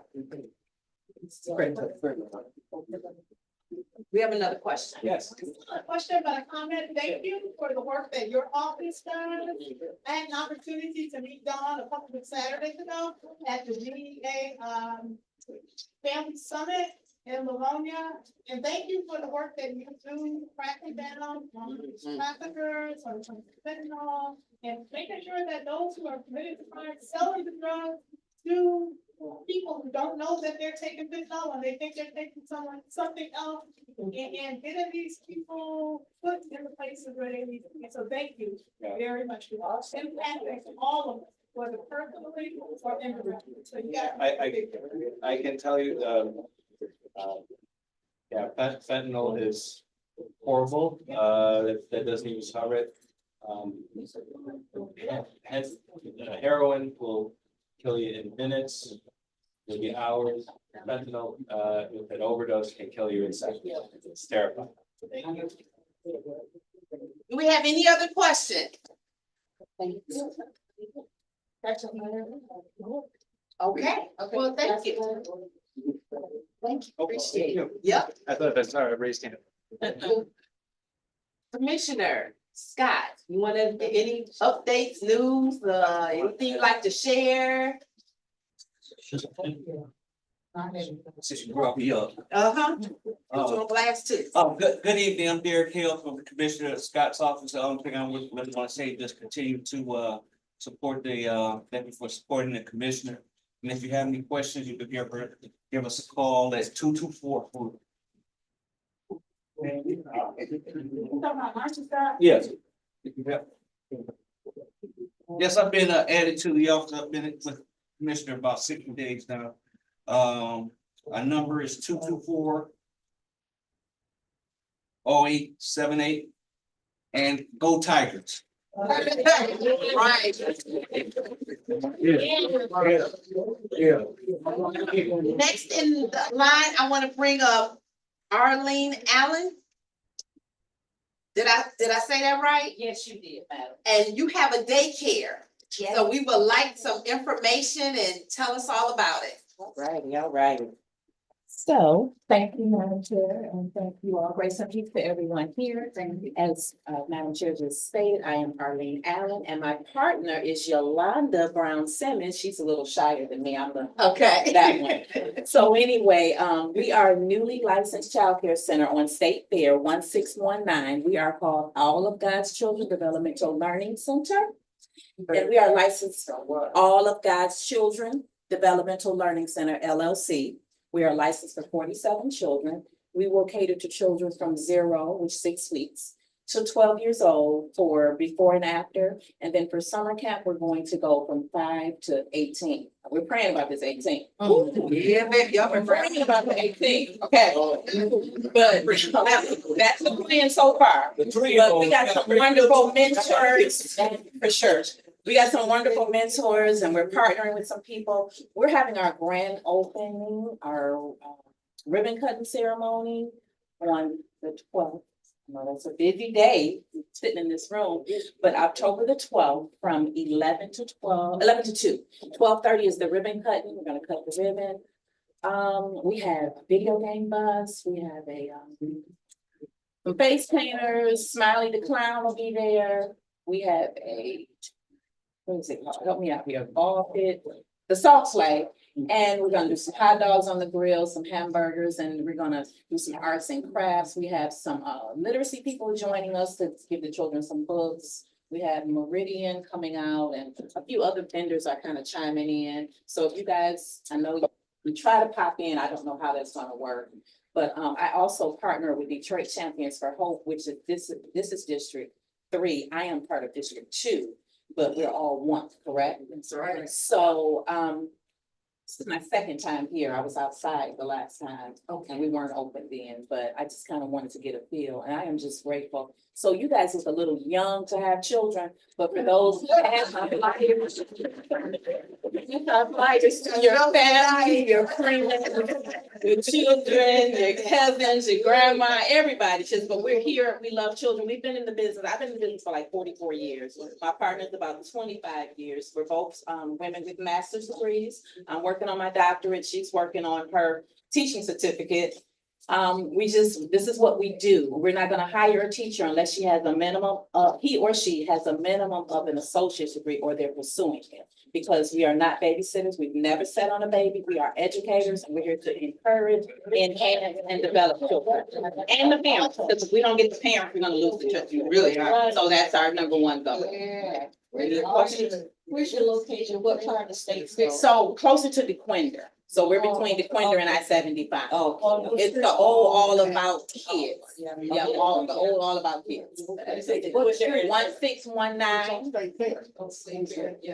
East State Fair. That's between DeQuinder and the freeway? Yes, absolutely. Absolutely.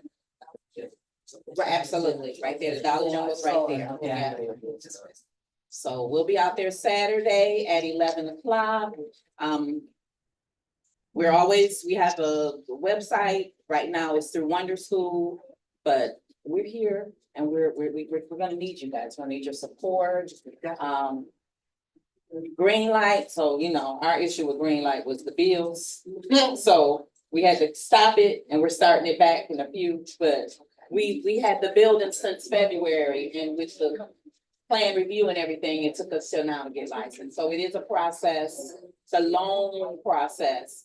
The city was good. The city was good too. So no complaints about the city, but it was just on other levels. But we're good. We're licensed now, and we plan on staying here and enhancing the neighborhood. We're definitely going to be doing a lot of community engagement. A lot of that. Thank you. Yeah, appreciate that. Thank you so much. And we got the flyer. I got a few more in the car too if we didn't grab enough.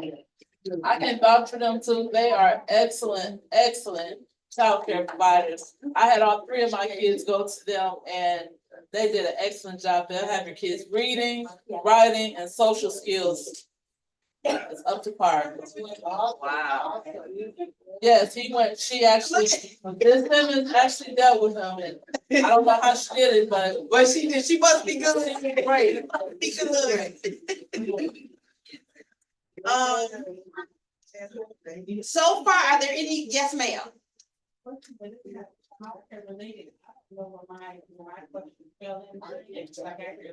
Okay. And I think with the house that's next door to me, not the issue. Coming up here. Hold that thought. We're gonna get. So wait, we're gonna stop. Okay, so here's what we're gonna do. We're gonna send you over to Captain. Captain Griffin will talk to you personally. Okay, I got you covered. We're gonna take care of you, I promise. But you know what you wanna go ahead and do? Yeah, go ahead. Yeah, you are, you really are. And while Captain is coming up, do we have any other questions or concerns? Yes, ma'am. I know that y'all on Zoom.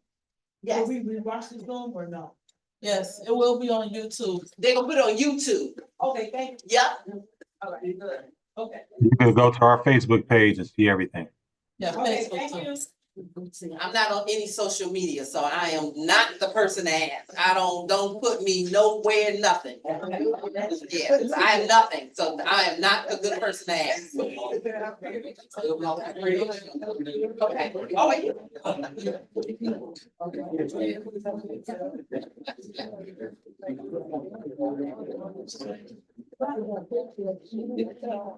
Good evening again. I guess they say I'm gonna say for myself, they say the best for last.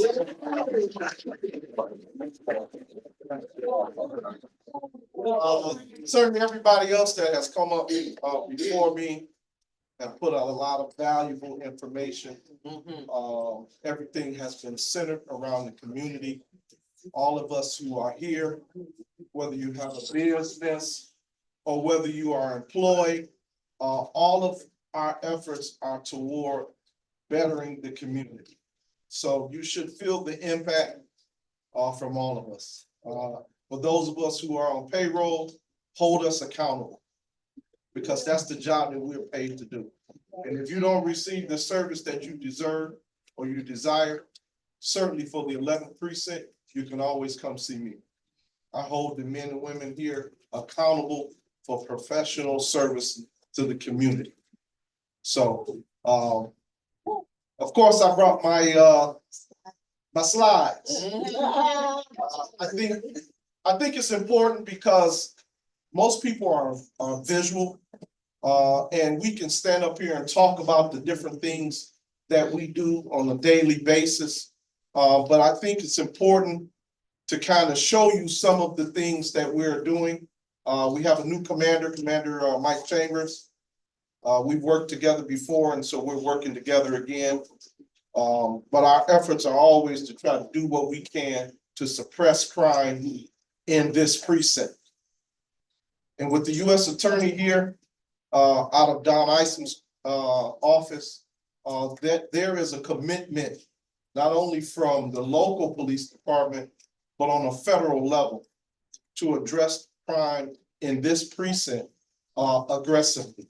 So the commander kind of covered some of the things I was going to talk about, so I'll just move beyond them. I'm sure everyone is ready to go. Next slide. He talked about some of the crime stats earlier, so I will just breeze on through.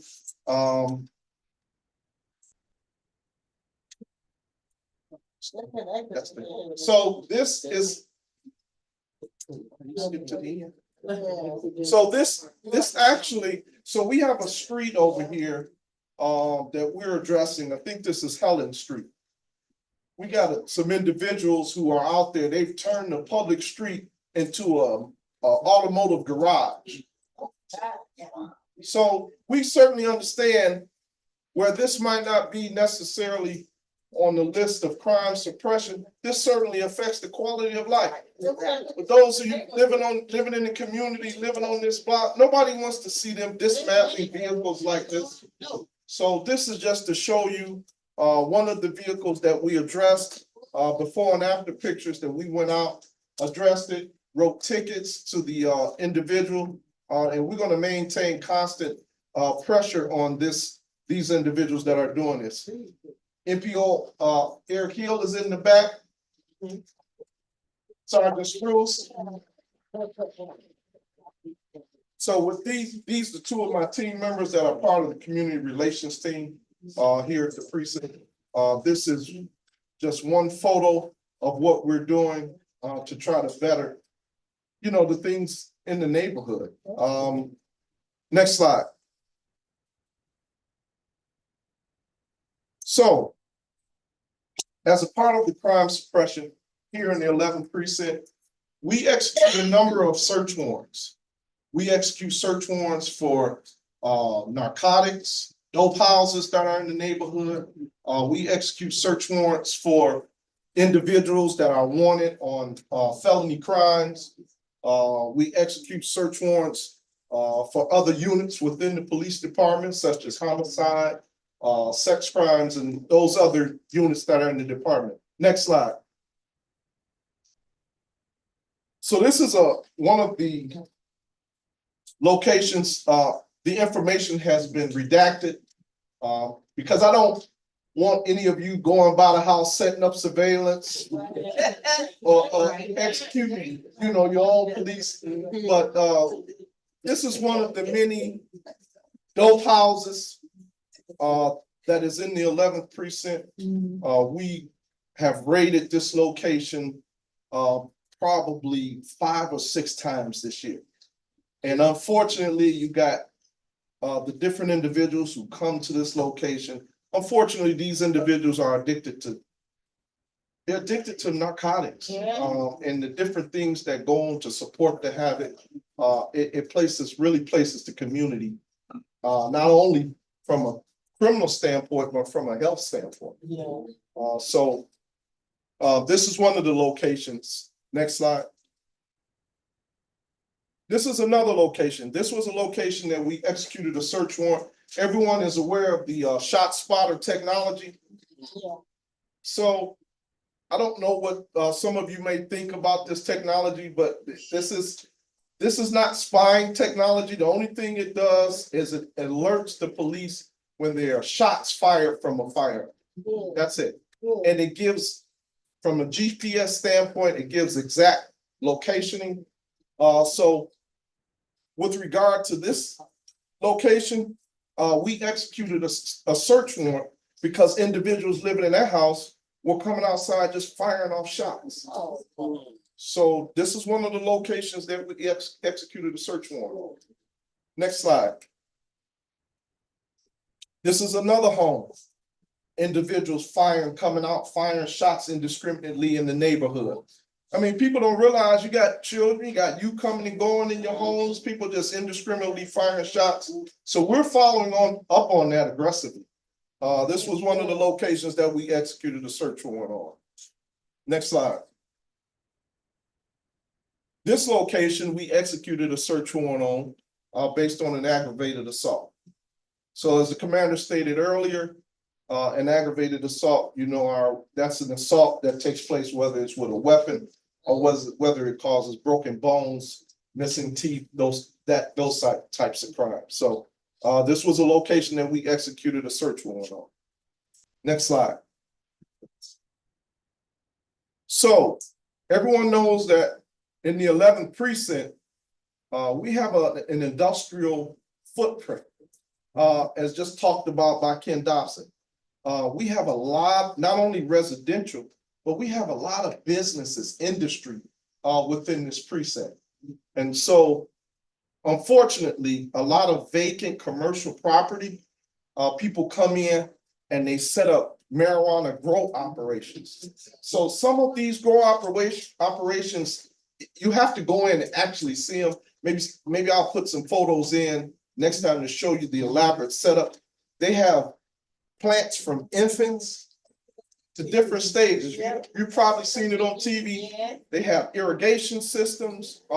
They have artificial lighting. One harvest from an illegal grow operation, they can yield up to $1 million just by harvesting the plants of marijuana. So, I'm sorry, everyone. If you have a Ford Focus with license plate Ford Flex BWN 692, I need you to move it so the young lady can take her wheelchair down the ramp. So if you're the first car in the parking lot in front of the handicap ramp, I need you to move your car. Sorry. So there's proper licensing that you can have that type of business, but unfortunately, people they prey on the city of Detroit. They see these unoccupied and these commercial properties, and they come in and they set up grow operations.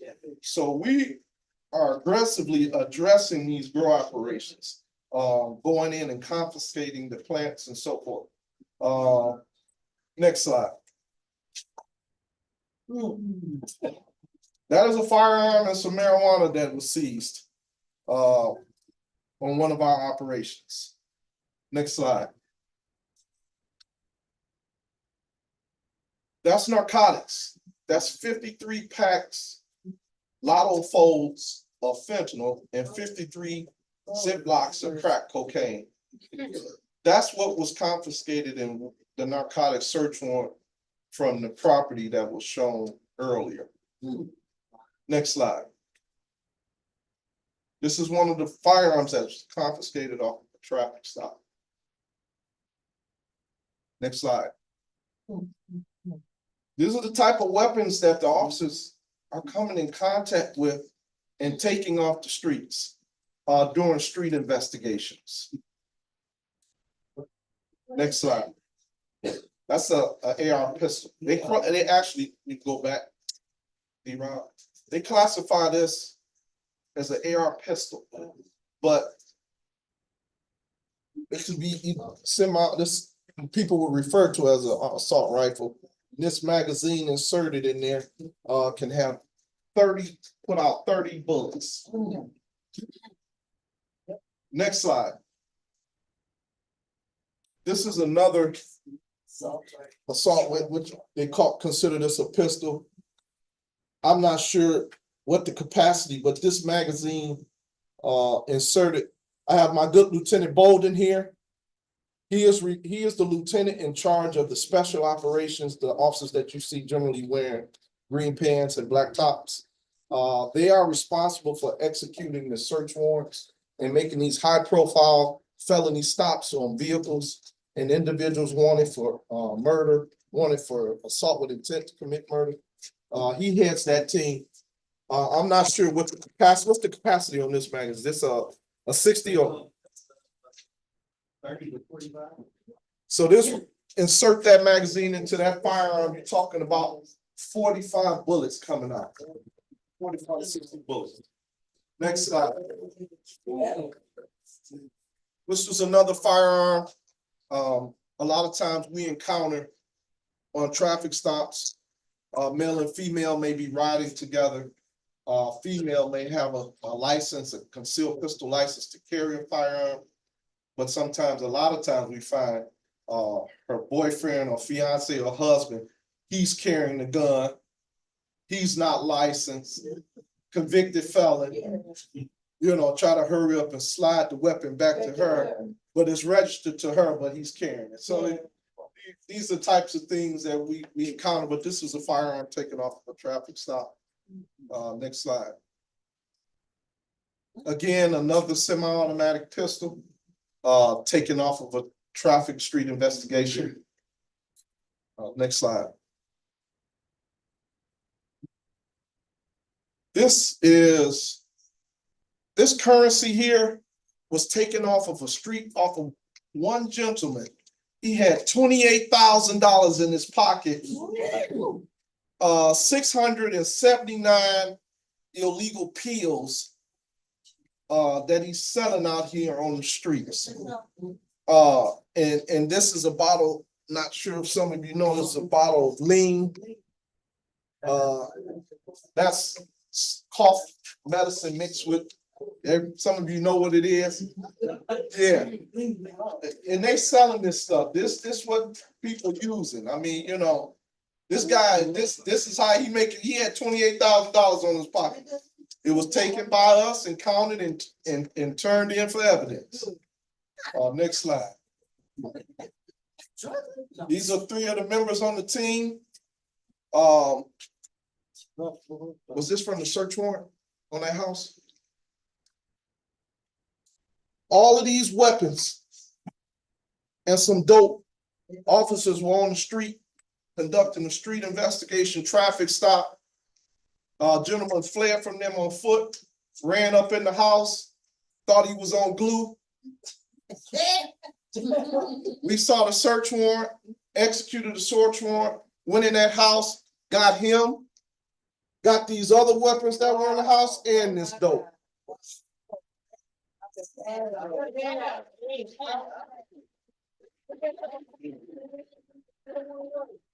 Next slide.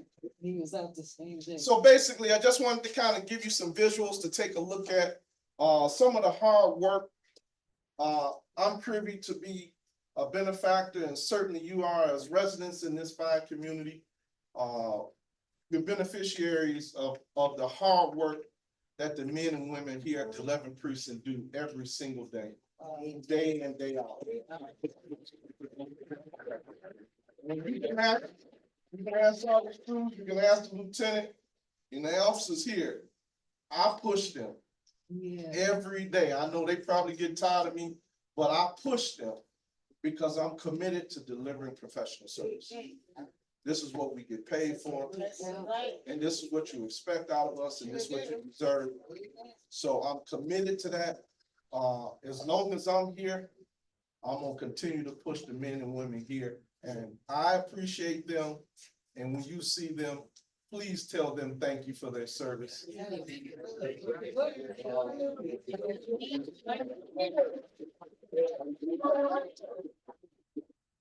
I know people, the sentiment sometimes around and in this society, most people dislike, some people hate the police. But can you imagine the fight that we do on a daily basis. Can you imagine living in a society where there are no police? I wouldn't want to live in a community where the police, we almost feel like we're fighting a losing battle now. But can you imagine if we weren't there? The local, state, federal, the prosecutors, we are all committed to doing a service that will increase and impact the lives of the people who live here and hopefully make this world a better place. Thank you. So that's ultimately what we do. Well, that's all I have for you tonight. Anybody have questions? We got one in the back. Yes, ma'am. Yeah, you talked about the illegal marijuana grows that's in the area that's causing a lot of problems. Yes, ma'am. I know as a community person in the community, I did receive an email from the city's attorney's office asking if we in the community knew of any of the illegal marijuana grows, if we can disclose them, because as I understand it, the community, the city attorney's office is working with the police department, trying to close them down for good. So I think I just want to know, is there any way I can get information that you guys might have that might be public on some of the illegal operations that's in the 11th precinct, so I can forward them to the city?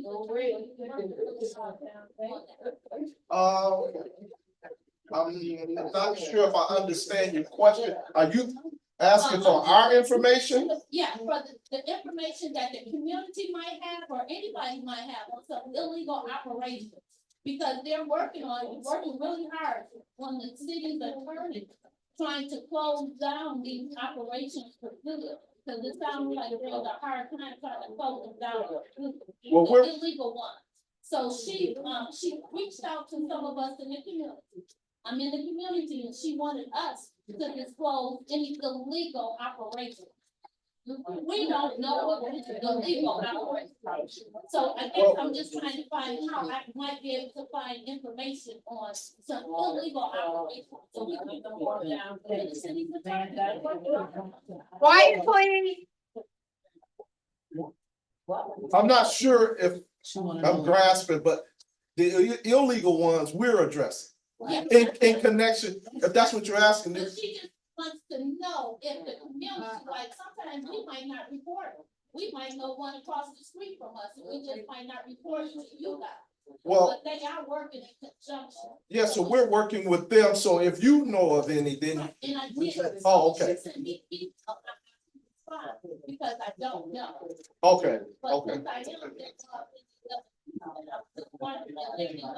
I might be able to know some things that might be going on illegally. So I We generally don't disclose that information. I need it quiet, please. Because if I understand what I think you're asking, the information that somebody is asking from you, we're working in connection with them. So if you know of any, then you can, if you don't want to let us know, you can let them know. I think, did I answer your question? She wants to share the information. Anybody else have a question?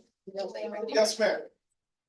So, the property at 1964420 has been rated over maybe, I'm not gonna tell how many, because I'm sure y'all know. I think I've been out here. But the question I have is that when Mayor Duggan was in office as, he confiscated property after 3 times of having a raid with drugs associated to that property. Is there anything that the police department is supporting or need us to support to make that re-exist?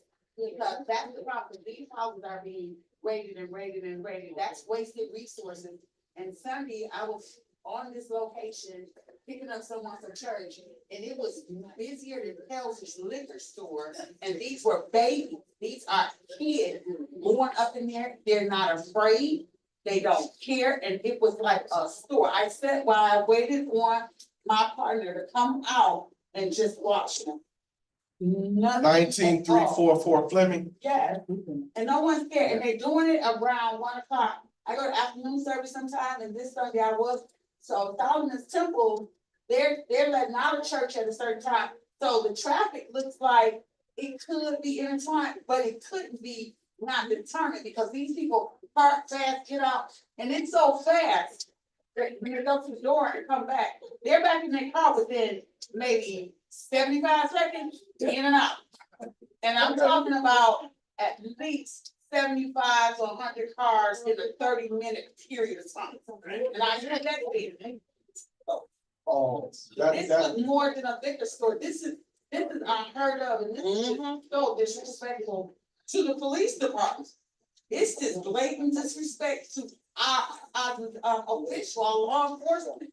I mean, we already know they disrespect. They don't have no respect for us. Right. But for us to have law enforcement that is trying to curtail this problem, and it's not, we don't know what our kids are getting. This is not simple marijuana. No, I don't care about the dispensaries and if it's illegal or not. I don't know what these kids are getting into. They're not acting right. Something's wrong. Okay, something's wrong. And it's got baby. And what I see was baby. So the program you're talking about that the mayor was doing was called nuisance abatement. So your question is kind of a two-part question. So what I'll do is I'm gonna put that address on for this week so that we can start building what we need to execute.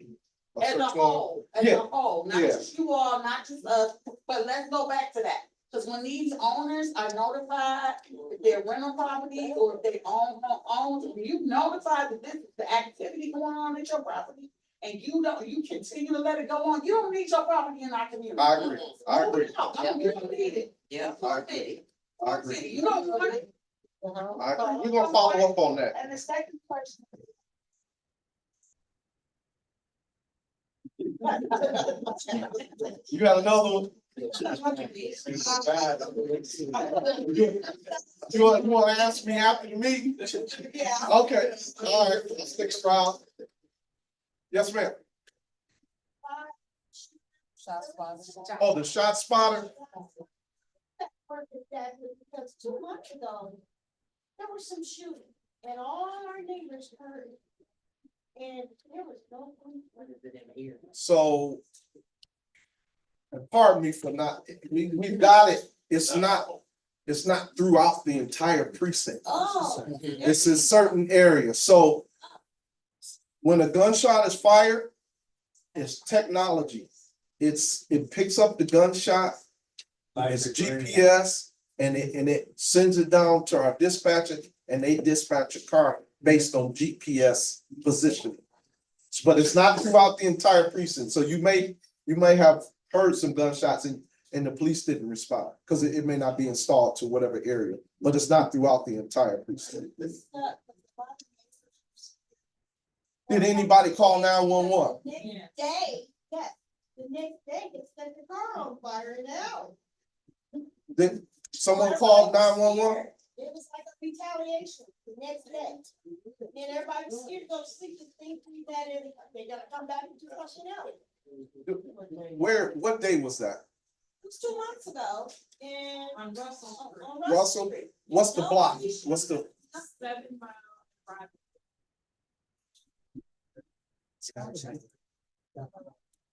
No police responded after you called? What time of day was it? Like it was o'clock at night. What time?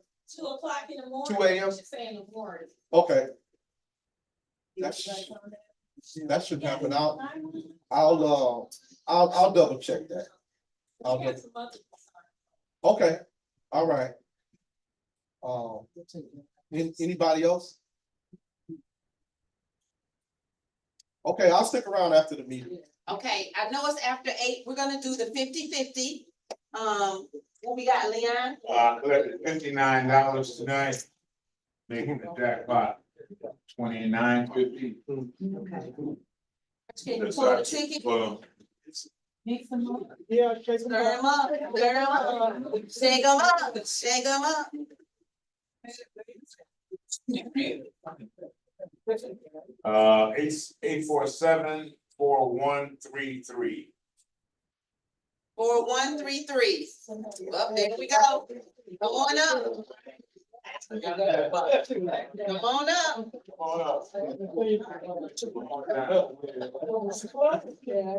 Okay, so don't forget, the end of this month is Halloween, and candy, decorating. Please make sure you, if you want to decorate a card, call community relations so they can put you on the list. You have any candy, you want to drop it off, community relations. If you want me to go buy candy, I'm gonna get candy at the end of the month for everybody. I'll tell you how much we collected like I do every year, and then we'll be able to distribute it. Other than that, thank you everyone for coming out tonight. Be safe. Happy Halloween. Everybody is getting dark early. Let's be careful. Let's be careful.